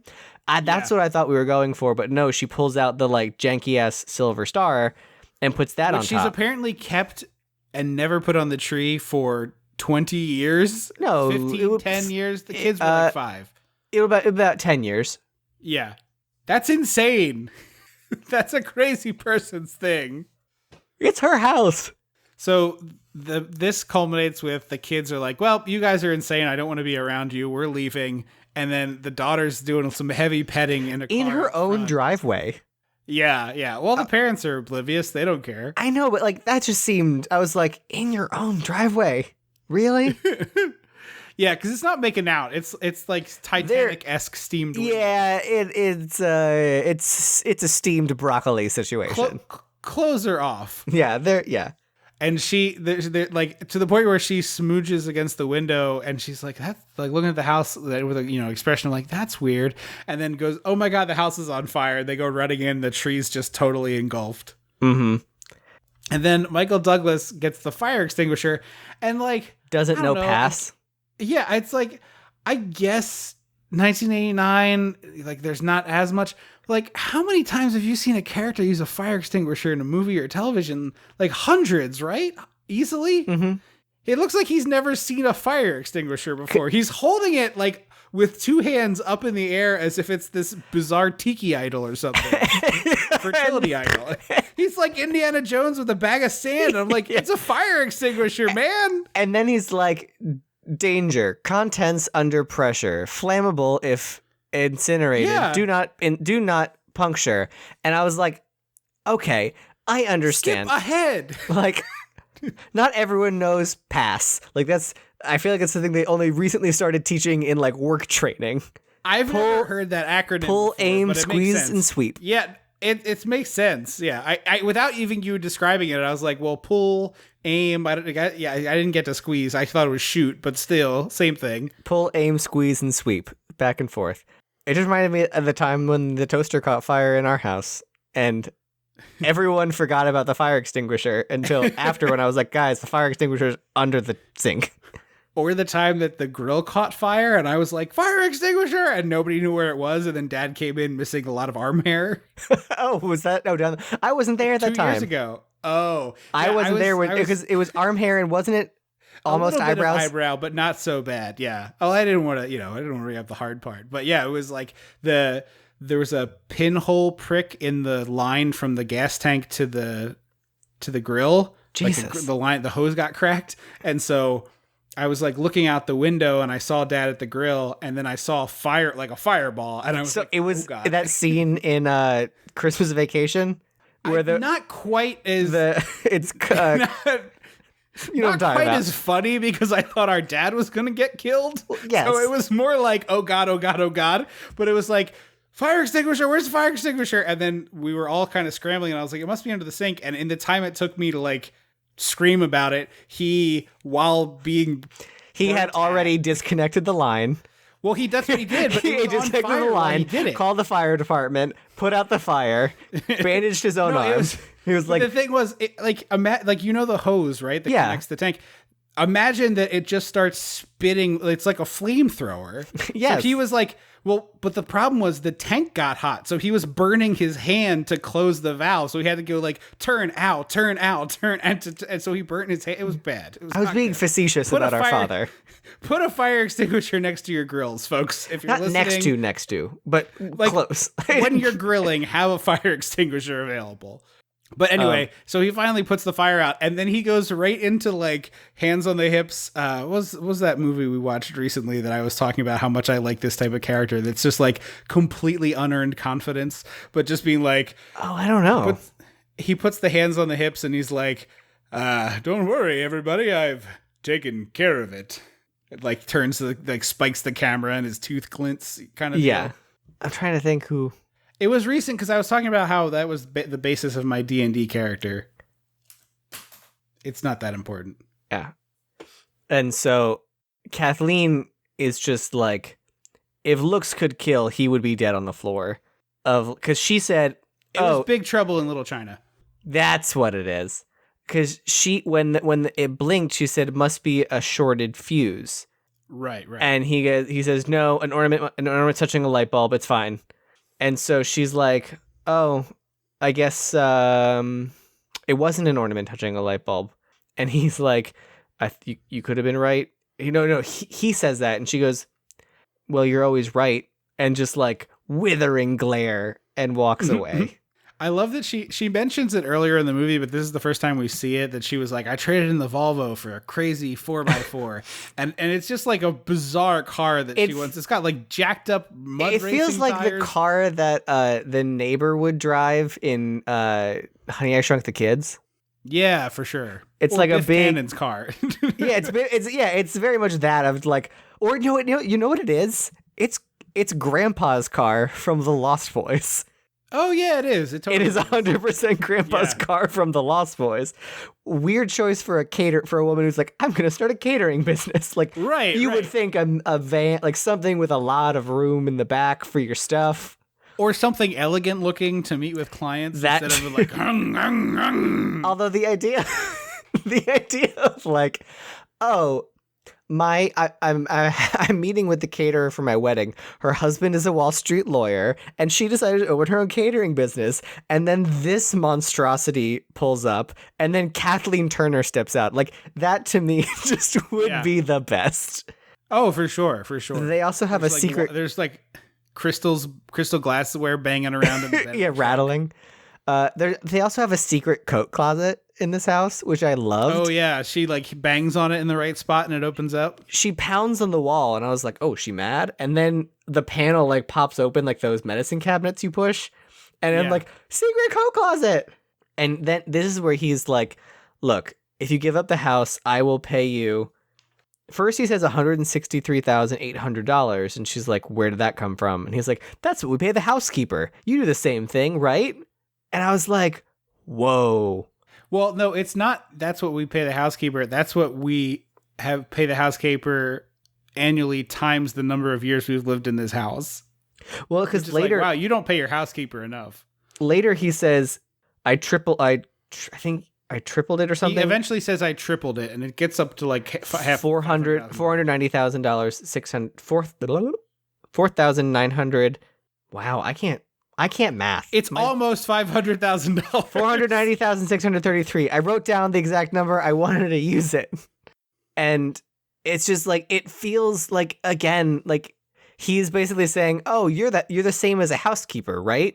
And so, well, he's saying I'm tripling the value of what we've paid the housekeeper to equate to the amount of money or the amount of time and effort you put into making this house, which honestly, this house is probably worth like $1.2 million. So it's basically half, which seems like not that unreasonable. See, I don't remember him phrasing it of like all the time it put to, because he doesn't give her credit for making that. In his eyes, he picked the furniture. He picked all the shitty, tacky ceramic statuary that people loved in the 80s. The both of them love. They are like maniacs for these ugly statues. It's a weird thing that was big in the 80s. My favorite part is right after this, he's going to meet with Danny DeVito, and he's like, "Oh, we've decided to divvy up the house," and he's got the blueprints, and he's like, "The green areas are shared common areas, and this part's mine, this part's yours." And it cuts to Danny DeVito, and he's like, "This plan seems rational to both of you, huh?" Yeah, that was my favorite. I wrote that line down. Favorite line in the whole movie. It's just like a perfect line reading. So it cuts to the next night, and the housekeeper tries to get a sleeping pill from Kathleen Turner, and she's like, "This is for my husband, so no." And then one thing leads to another. Her cat gets out, the dog gets out, and then he hits her cat, and I was like, it felt really icky that this I don't know why. It was an odd, it's like this is the point where the movie turns to be a very different movie. Like, he kills this cat, which, like, you can kill a cat in a comedy. Like, you can kill a cat in a funny way. This cat doesn't get killed in a funny way. Yeah. And then he's like, "Go get a Ziploc bag for me to put the cat corpse in." And he doesn't even tell Kathleen Turner what happened, which literally that's the part where he becomes irredeemable. The scene ends with him getting a hose to spray off his tires and making the housekeeper take the Ziploc bag into the backyard. Yeah. Like, there's just nothing. This is where you're irredeemable. Like, if you kill someone's pet, you have to immediately go tell them what happened and be profoundly sorry for what you did, or you aren't sorry, period. Because later he's like, "We haven't passed the point of no return." And I was like, "You did. You passed the point of no return like 40 minutes ago when you killed her cat." Right. Because he straight up hides it from the next day. He sees her looking for the cat and like hides, and then tries to sneak to his car, and she's like, "Have you seen it?" And he's like, "No, bye." He lets it go for a whole day. She's still looking for the cat at the nighttime. And he's like, well, whatever. Ha ha ha. And then she like, so she's looking for her cat outside, and it cuts to him in his sauna. And I was like, if she found the cat's body and hid it in the sauna, I'm going to lose my mind.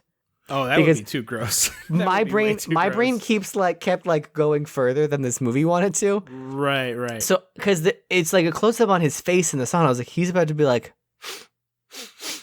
and she was gonna like lock it, like be like, oh, have you seen my cat? Doof.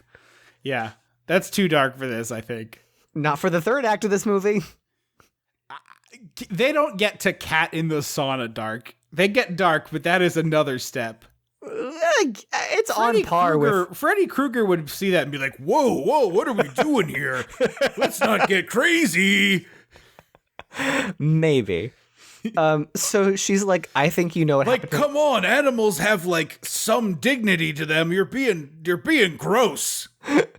He kills the dog in the one. Yeah, he kills the dog. He doesn't put the dog's mangled corpse in a sauna for someone else to be steamed with. That's like a whole level beyond the pale.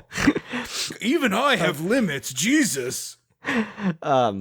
So she's like, I know you did something to my cat, or you know what happened to my cat. And he's like, real smug about it. He's like, I don't know what you're talking about. And so she's like, fine. And she hammers a bunch of tools into the doorframe of his sauna, and she traps him in there. And I was like, wedges him in there. Go you, Kathleen. It's like also a great cut from like, he tries to get out. He can't. He's all covered in sweat. He lays down and immediately cuts to her throwing onions into a pan, and they're all sizzling. So like as he falls, it cuts to her cutting, and when she throws them into the pan, it like closes up on the sizzle, and then cross cuts to him in the sauna, and it reminded me of that scene in Devil Wears Prada, which I don't know why that happens to keep coming up on this podcast. Yeah, you only make references to Devil Wears Prada. We're not doing that in Leap Day 2020. No, we're doing Poseidon Adventure. Clearly. But that is at the end of the great scene where she does the cerulean monologue. She's like, from a pile of stuff, and she like glares at the ugly shoes. And as she does, we hear the sound of a sizzle, and it cuts to the actual frying pan that her boyfriend's making a grilled cheese in. Mm-hmm. And I was like, oh, it's like the opposite of that moment. I love this hard cut right after that too. Michael Douglas is chugging Gatorade in his law office, and it's Gatorade in a glass bottle, which I've never seen before. It seems like the worst idea. Like, the second someone invented a plastic, they were like, yep, get it out of here. The thing that's supposed to be jostled around in a sports bag and on sports sidelines. Yeah. No wonder everybody drank it out of big coolers in the sporting world. Like, yeah. That makes a lot of sense. Honestly, they could have been like, well, the plastic bottles have a 17% chance of exploding. And like, doesn't matter. Yeah. Doesn't matter. Still better than very heavy Fill them with salty juice. And it's like a thick glass too. It's like a heavy boy. Like a milkman milk bottle. Yeah. We cut to Michael Douglas cutting the heels off of her shoes after the office business. So he's in the office, and his boss comes in, and he's like, you look a little haggard. And he's like, I'm fine. I'll take a break after the congressional hearing or whatever. The Senate confirmation? It's a Senate confirmation, yeah. And then his boss goes, maybe you should take some time off before that. And I thought we were going to get somewhere of like, this is affecting his job now, and da-da-da-da-da-da. Right. Because then he saws off the heels of all of her shoes. And I was like, that seems like destruction of property. Definitely. You are now antagonizing your wife when you have to be cohabitating peacefully in order to live under the same roof with this law. Right. And the other part of it that really stinks, especially because all three of them, I believe, are in Romancing the Stone, right? Danny DeVito's in that too? Yeah, I'm pretty sure. Okay. So do you know the famous thing of Romancing the Stone with the high heels? No. Okay, so I've never seen the movie. The only thing I know... Doesn't this happen in it? Right. So he takes a machete and just like whoosh, whoosh, chops the heels off of her shoes, and then she can like magically walk in the jungle in them. This came up a lot during Jurassic World when... People don't understand how shoes work. Like, well, have movie writers never seen a shoe?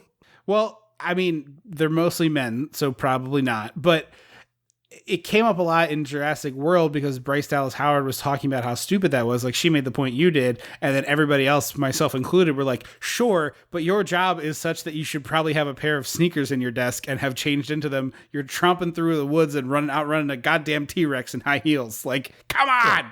Yeah. So, I watched this scene and I'm like, oh my God, some drip has put this on IMDb as a piece of trivia that like, oh, this is actually the same thing as Michael Douglas owns the Kathleen Turner shoes in Romancing the Stone.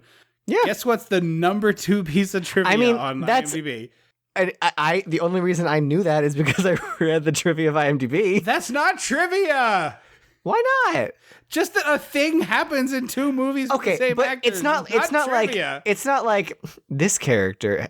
Natalie Portman plays a character with brunette hair in Black Swan too. It's like this very specific moment of sawing the heels off of a high heel shoe happens also in this other movie starring the same actress. He doesn't saw them off. He uses a machete. It's like either way. I just feel like it's not trivia and it's stupid. And to me, the fact that the same actor did the same action of cutting the heels off a shoe for the same actress in a different movie, that seems trivia. I disagree. That's not trivia.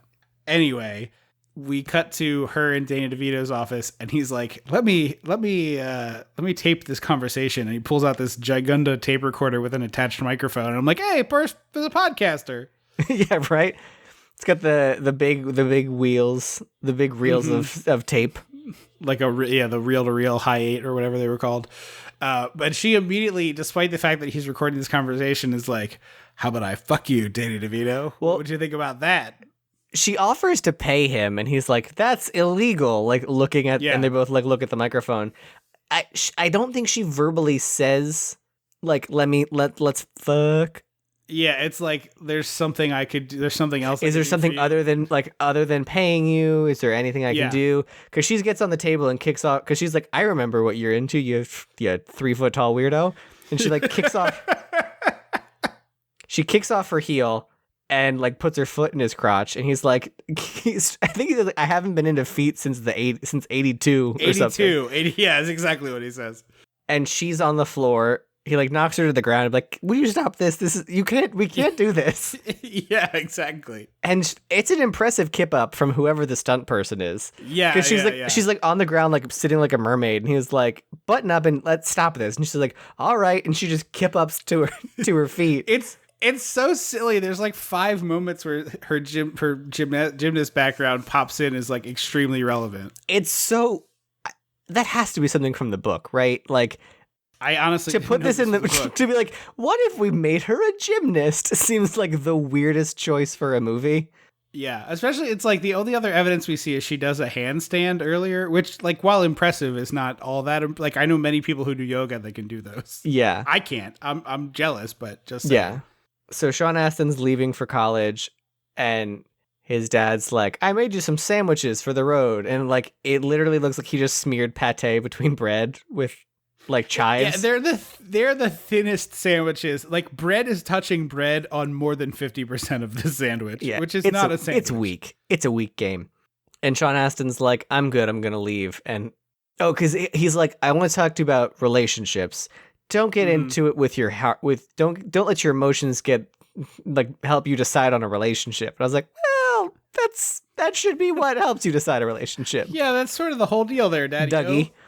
And so Sean Astin's like, "I'm not going to screw things up like you. Don't put your shit on me." And he's like, "Hey, come on now." And he's like, "You're like, we all see it." Yeah, he's just not interested in this divorced dad's sad business. And then Michael Douglas is like, What do you want to take a swing at me? Would that make you feel better? Go ahead. And I was like, is someone else going to punch Michael Douglas in this movie? I thought we like to watch Michael Douglas. I thought we were going to get a rule of 3 of like, he was going to punch him and then his daughter was going to punch. Like, I thought we were going to stack him up. So we send the kids off and we cut back to DeVito's office. And the housekeeper. I didn't get why the housekeeper left too. Like, I think the idea was like, okay, if it's just the two of us, we're gonna like sit down, we're gonna figure this out. We're gonna make a deal and figure this out. Even though neither of them is going to concede, so I don't know what the point is. But it seems like they're basically like, why don't you all leave so we can have a Thunderdome? It does feel. I wish the third act of this movie felt more premeditated, like Home Alone. Yes. Like we're like half a step away from Kathleen Turner pulling a ski mask over her face and going like, "You're gonna beg for forgiveness," and I'll whisper, "No, because you're not locked. I'm not locked in here with you. You're locked in here with me." Those bars don't keep the world out. Yeah, she just starts like Rorschaching him with a pipe. Is what I thought was about to happen. Is he in the TV show? No, the TV show takes place after the other stories. Okay, because I really hated him. I thought he was his character. I hated. There is a Rorschach presence on Analog. the show. No, it's cooler than that. I can't recommend that TV show enough. I will get into it eventually. There is not that character that you don't like. I have to finish being disappointed by Lucifer before I start another show. Yeah, forget that. This show is like 8 episodes and it all wraps up, or 10 episodes maybe, but it's a one season, one and done, like a perfect piece of event television. There's no long-term commitment. You can slide right in there today and be on your way next week. I do. Okay, that's very appealing because there's a lot. I have a lot left of Lucifer, and I keep being disappointed. Yeah, no, anytime I see a show is like actually concluded in 2 seasons, like not like they got canceled, but it's like, nope, we had a 2-season idea and we executed it. And I'm like, yes, that one, please. Anyway, did you catch this? We cut back to Danny DeVito's office. Like we keep cross-cutting for him telling the story and then seeing the story. And this like very fake helicopter goes by for no reason. It goes by a bunch. It goes by a couple times. It makes absolutely no sense. It's like, I guess it's supposed to add realism to the movie, but it's like, this isn't a movie about like the hubbub and hustle of Washington, D.C. It's just this like divorce. I assumed story. It was actually just in the shot. No, because if you look closely, this is definitely a fake window. It's like the Capitol is a painting and then there's a bunch of fake plants in the intro. No, life. I didn't catch that. I just assumed it was just in the take. No, if I'm wrong, I've never been more convinced that something was like fake. Backdrop in miniature. Yeah. So Michael Douglas is in Danny DeVito's office and he's like, she's having a black tie dinner party and the New York Times food reviewer is going to be there. But she told me that she gave me this bogus thing that there was an exterminator there. And I bet she's trying to steal my shit. And she's stealing my tacky ceramic figurines to fund her operation. And I was like, yeah, you killed her cat and destroyed all of her shoes. Right. Feels like this scale is you got no leg to stand on. Tipping in your favor. Also, just to save the tweets, you keep setting this movie in New York City, but it's definitely the Washington Post food critic, and he definitely doesn't work on Wall Street. He definitely works on K Street. He's definitely a lobbyist. I'm just fixing it because, look, I live here now. I know the truth. I got to tell people. Here's the thing. 80s businessmen, pretty much all the same. No, I just people are going to tweet, and I don't want them to be like, "Herder, it's not New York." Like, I know that. I'm just pointing it out. I also definitely thought this was going to be a double fake out, and that the dinner party was elsewhere, and the house really was being bug bombed, and he was going to hide himself in a closet. That would have been much funnier. I would have liked it a lot more. Of like, he's in the closet, and he's like, "What's that smell?" And then the house is full of green gas, and he has to like run through the circus tent. Yeah, I would have loved that. And she's there with a camera. Yeah. Click, click, click, click, click, click. Yeah. Like, all right, I'll publish these photos. Like, you're gonna look like an idiot in front of all your high-powered lawyer friends. But no, he comes in a top hat and a disgusting sweatshirt and the dinner jacket with tails, which like the look is very funny. It's a fun look. Nightmare. He's like, "Oh, I'm sick," and he like coughs on a person, and then he blows his nose and puts it in the soup, and he's like, "I'll be right back. I gotta go piss on the fish." And I was like, well, what's that mean? And we go to the kitchen. It means exactly what he said. It's what it says on the tin. This was so aggressive and in front of people, including a Washington Post food reviewer. So like, right. it's very easy for this Washington Post food reviewer to be like, well, I would have enjoyed the meal if this man from this law firm hadn't come in and pissed on the fish. Like, right. Boom, you're done. Right. Like, this doesn't reflect poorly on Kathleen Turner. And it doesn't. And then this part here is really good too, where she comes in. She's like, I would never have humiliated you in front of an important meeting like this. Like, this is beyond the rules of the war that we are having. This is ridiculous. Which I thought was good. I thought she was right. Exactly. Yeah. Right. And then he takes it literally because he's in the process. He's opened the oven door and peeing on the fish. And he says, it's a really big fake prop fish too. Like, very fake looking. I love it very much. Like, I expected Chef Louis to come out and take it off. Sebastian the Crab is like he's going to stuff Sebastian the Crab. Just off screen, Sebastian's getting stuffed with breadcrumbs. Yeah. And he, like, tosses over his shoulder. He's like, you don't have the equipment. And I was like, a dick reference? Yeah. And so she throws this, like, giant double boiler pot at him. Mm-hmm. And I thought it was going to knock him, like, in not like full Hansel and Gretel, but like into the oven a little bit. He should have gotten a little burnt here. Like, he should have touched a hot oven and gotten burnt. Yeah, he should. But he does take a good fall off a ladder here. Oh yeah, and the landlord from Seinfeld pops in for a one-liner. That's right. That's who he is. Yeah. I don't know if we're in the middle of a domestic tiff, and I wouldn't eat the fish cores. He says, it almost seems like he's like a gossip because he comes in, he's like, there's a domestic fight. I don't know if we should leave, but definitely don't eat the fish. Right. And then Michael Douglas hears her big ass like monster truck rev, and he goes to the window and sees that like, basically it's her car driveway, his car, and she just like slams into it. Yeah, and then she like pushes it in the street, and he's frantically trying to get in, and then it won't start, and she comes like tearing down, almost hits him, and then they're like nose to nose, and she's like, "Get out!" With the bullhorn that she has, like, she has a cop's this car, bullhorn. this monster truck has one like a CB radio. Air like a speak bullhorn. It's so great. And she's like, "Get out of the car, Michael Douglas." And he's like, "You don't have the guts." And then she's like, "Okay," drives right over it. And I was like, she monster trucks him. If you kill him, you're gonna go to jail. Like, you're not gonna keep the house if you murder him. No, because then Kathleen Turner would walk up to the food reviewer and be like, "What are you gonna write about happened tonight, huh?" I think there would holds be his more face witnesses. to a hot oven, and she's like, "What are you gonna write in your story?" I think the police who would get called by someone would be like, "Huh, looks like this car ran over that car, and there's a corpse in this one. I wonder if Hey, just one more thing, ma'am. Isn't this your car here?" Like, it doesn't take Columbo to solve No, this she one. puts her car back in the driveway, rinses it off. It's fine.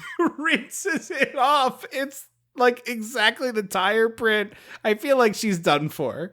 So she runs over his car. It's a great monster truck rally. And then he gets out of his car. This part is insane. It's so stupid. Like, it doesn't make sense for his character. Right. He's like clearly hiding something behind his back, and he's like, "I don't want to make a scene. I live here too, blah, blah, blah." And then he like goes to hit her giant car with a golf club. Yeah, and it reminds me of like when you see like, if you've ever seen like the memes from Super Smash Brothers of like Donkey Kong hitting one punch and so like Kirby goes flying. Like, it felt like Kirby was trying to like beat up Donkey Kong, and she's like, "Deuces," and just peels out. But the other part of it that's crazy is like, well, now the gloves are off. I'm like, motherfucker, you killed her cat. Beyond like the cat was an accident. I'll give you that one. Like, that was a mistake. You walked into her dinner party, blew your nose on the soup, and pissed on the fish. Like, what gloves are these? Off. Yes, like, what gloves are you still wearing? Long ago, you removed your gloves, sir. And so she comes back, and he has destroyed the oven. Like, yes. It literally looks like on fire and in pieces. It looks like a prop that would be in like Halloween Horror Nights that you'd walk through, like the spooky witch's kitchen. Yeah. And he's eating the whole cake with a fork, which I respect. And he's game recognized game. your guests would have loved this. And it's like, it's too late for this, my friend. You're long past this. And she just walks in and goes, well, I guess I better clean up. And then I was like, there's a half hour left in this movie? Yeah. This feels like when the denouement of like one last big thing from her and then, Danny DeVito punchline. Right. And he hears smashing. And I was like, oh, is she smashing up the Baccarat crystal? Which she should have done. That should have been. That would have been better thematically. Explicit. I agree. Yeah. But instead, it's just more of these shitty-ass ceramic figurines. They're Staffordshire figurines, apparently, is what he calls them, which I'm unfamiliar with, and I'm sure... Might as well be Department 56 houses. But they're just really ugly. The only part of this I like is, so they start smashing these, and then there's, like, this part, there's just, like, a ton of Matilda DNA in all of these shots, like, Danny DeVito signature stuff. My favorite being when he, like, gets into a shoving match with her over the one of them, and then he yanks it out of her hands, and she falls backwards down the stairs, but does 2 cartwheels. I was obsessed with that. Then she goes, whoa! And then it's, like, a blur, like, clearly, like, green screened in there. Yes. Like of someone doing a cartwheel down the stairs, and it's beautiful. There's motion blur. There's like fuzzy around the edge. It's great. The only thing I would have liked better is if she stuck the landing. Like she falls at the end. And I wanted her to kind of like, or she could have landed and wobbled, but I didn't like that she ended up in a heap. Yeah, but. We cut from that to Michael Douglas is like, well, good night then with this one figure. But we cut to him waking up and he has like a fortress of little ceramic figurines all around the bed. That it's just like, oh, I got my little fortress. I can keep them safe from her. Well, so he's calling for his dog and his dog doesn't come. And I was like, oh, I bet she's like hiding the dog. And then when he's gone, she's going to like rub liver all over all the figurines. So that the dog comes in and just like smashes them all to pieces. Yeah, that would have been good. Instead, we get this bizarre dinner invite where it's like she writes him a note and he's like, I will attend. And then we cut to like it's 9:00 and there's candles and she's got this plate of she's pate. Bringing out food and then she sees candles and wine glasses and is like, what? And he's like, I opened a great bottle of wine for us.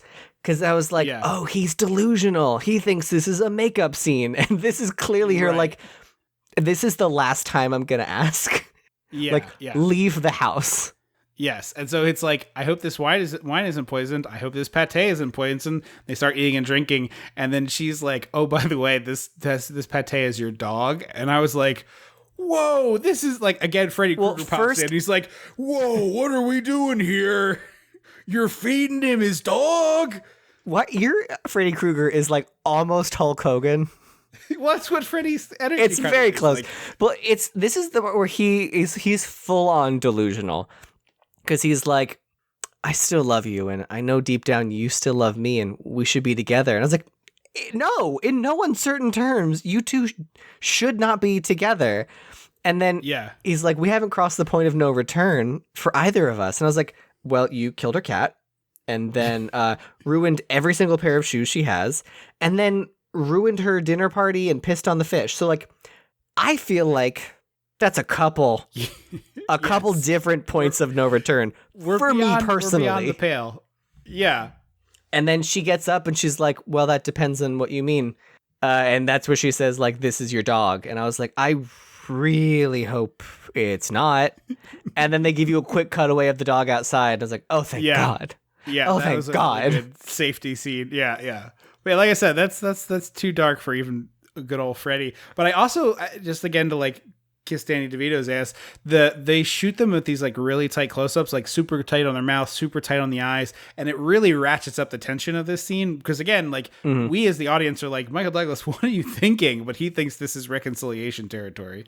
So she runs away and he like boards up all the doors in the house. There's some great I love these the close-ups of tools and like stuff. Yes, agreed. 100%. This was where I felt very Raimi, Edgar Wright, like grab the chainsaw, open the spoon drawer, grab a spoon. Yeah. And she's hiding up in the ceiling, she's like trying to drop the chandelier on him like she's the Phantom of the Opera. Yeah, exactly. Yeah, it's bonkers. It's bonkers. And The thing of it is like they want to kill each other, but only in the most insane way possible. It's like, just get a gun or a knife then. Like, just be a maniac and kill them.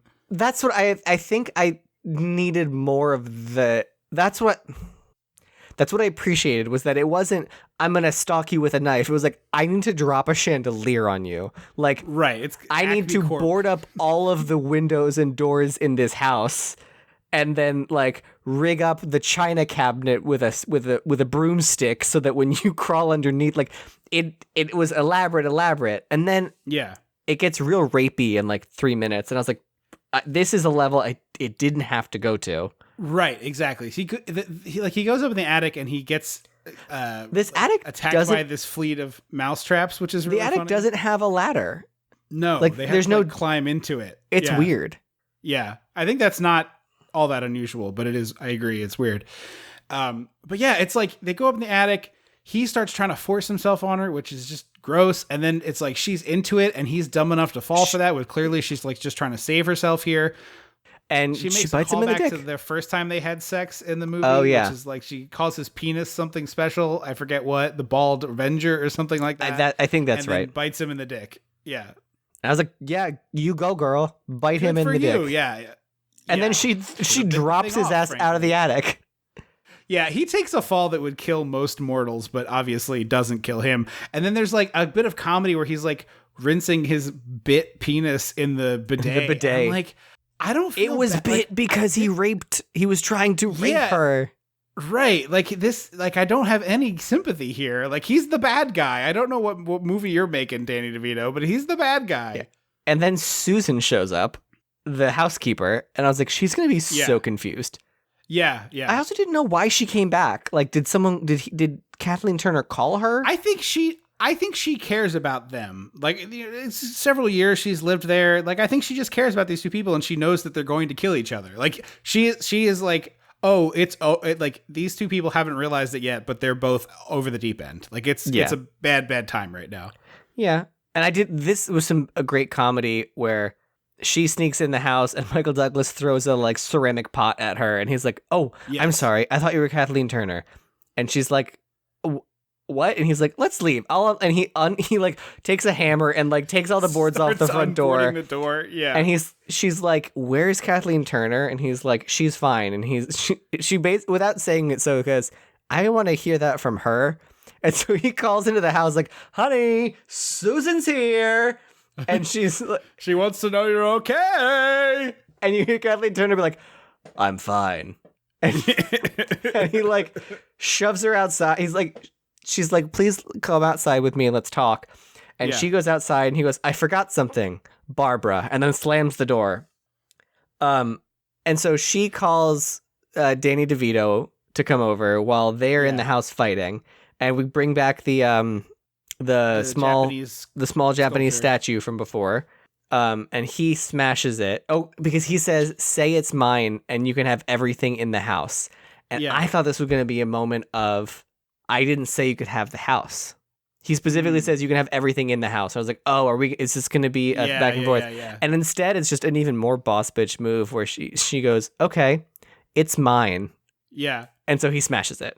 This part is very much like a home invasion, cat and mouse, except it's both of their homes, which is a weird way to do it. She's like, "Ow, I got hurt." And so he runs up to her and she hits them with his tire iron or whatever, and then goes over the railing and into the chandelier. And then he jumps onto the chandelier. Well, he's like trying to save her. He's like, "I'll save you if you let me have the house." She's like, "No." He's like, "Well, I'll save you anyway." So he grabs the thing with the crowbar and he's like going to try to pull it over. She's like, "The chandelier is too heavy. It's going to drag you over." And he's like, "Psh, what do you know, woman?" And then it immediately does that, which is great. Mm-hmm. So then they're both sitting up there. And well, so I forgot to mention several points in this movie. There's been a shot from above. So you see through the chandelier to the floor when someone slams a door and it jingles. It's like the chandelier shots in Clue. And I was like, oh, I guess, Yeah.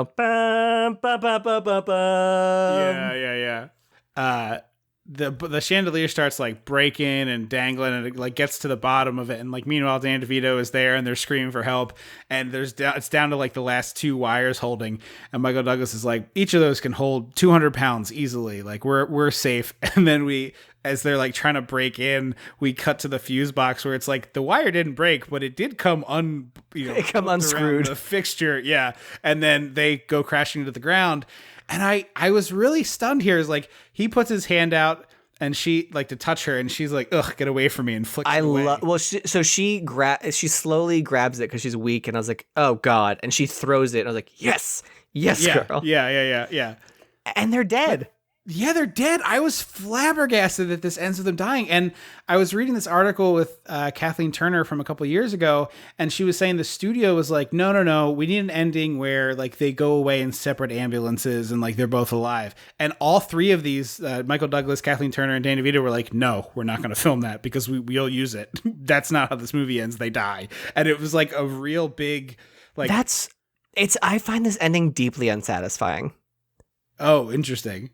Yeah, I think death feels like a lot for a heightened reality world. Yeah. I think separate ambulances, separate directions, like we are never, to quote Taylor Swift, we are never ever getting back together. Yeah, it is dark for sure. And we finish with like DeVito in the office, and he... I guess I also don't like the messaging at the end, which is like, I guess the moral of my story is, do you really want to go through all this divorce, or can you go home and rekindle that love? And I was like, well, some people should be divorced. Like, yeah, plenty of people should be divorced. People should be divorced. Yeah. I that part is a little weird, but I didn't mention it before, but it does, like, he's like chain smoking through this whole thing, and he talks about how he like had this one cigarette that he was like, oh, if I don't smoke this cigarette, then I'll never smoke a cigarette. And when Kathleen Turner tried to seduce him, he like busted that thing out like he needed oxygen. And then for the rest of the movie, he's like just chain smoking. So he's lighting his cigarettes off his other cigarettes. Yes, exactly. Yeah. So that's it. That's him finishing up this story, like really milking these cigarettes. But, he's like, be generous to the point of night sweats, or don't do it at all. And it's like, well, all right. I don't know that I like that message. There's some middle ground here. Yeah. But that's the end of it. What are your final thoughts? I like it. I really loved the first 2 acts. And as I was watching it, I was like, oh, this is a contender for like a solid, like, tell my friends to watch this movie. But I don't love the 3rd act. Makes me be like, I don't know that I'll tell my friend. Like, I recommended it for the podcast purposes, but I don't think I'd be like, tell my friends, like, have you seen War of the Roses? Yeah, I like the 3rd act, but I agree with you that it doesn't fit. Like, it's not this movie's 3rd act. It's very confusing in that way. I would give this a recommend. It's like, if you like Danny DeVito, his performance is great. I think Kathleen Turner and Michael Douglas are great. It's one of those times with a lot of movies where it's like almost all the parts are there for something I really, really like. And so I probably won't revisit this, but I don't dislike it. You know what I mean? Yeah. And that's where I stand with it. I think that it's like, well, it's fine. Like, I'm not mad at it, but I'm good to not watch it again. And certainly we are in the ballpark of longest episode of this podcast ever, if not longest ever. I'm almost certain this after the longest ever. What about, I thought Ferris Bueller was longer. I don't think we broke 2 hours on Ferris Bueller, but maybe. Oh, well, hey.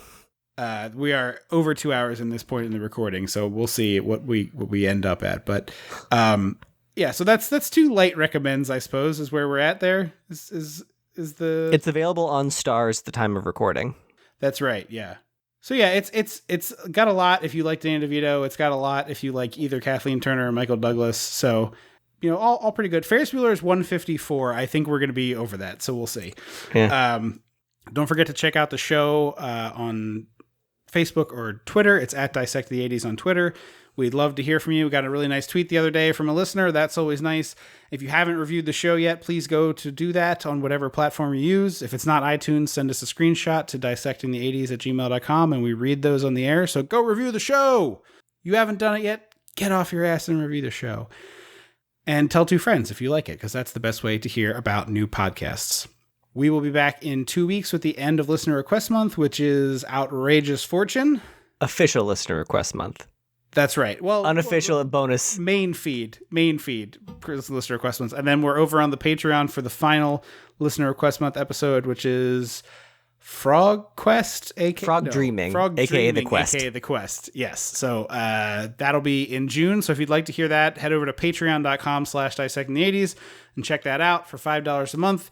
You get 4 bonus episodes a year, plus a Christmas bonus and all sorts of fun stuff. So check that out. We're about halfway to getting a Patreon episode every single month at the $5 tier. So help us get there. We build it and they will come kind of thing, Field of Dreams business. So you help us build it and we'll give it to you. Is that 80s?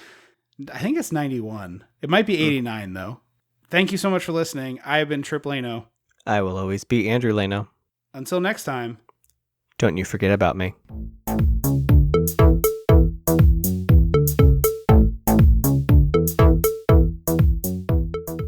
Dissecting the 80s is a Chum Some of This production.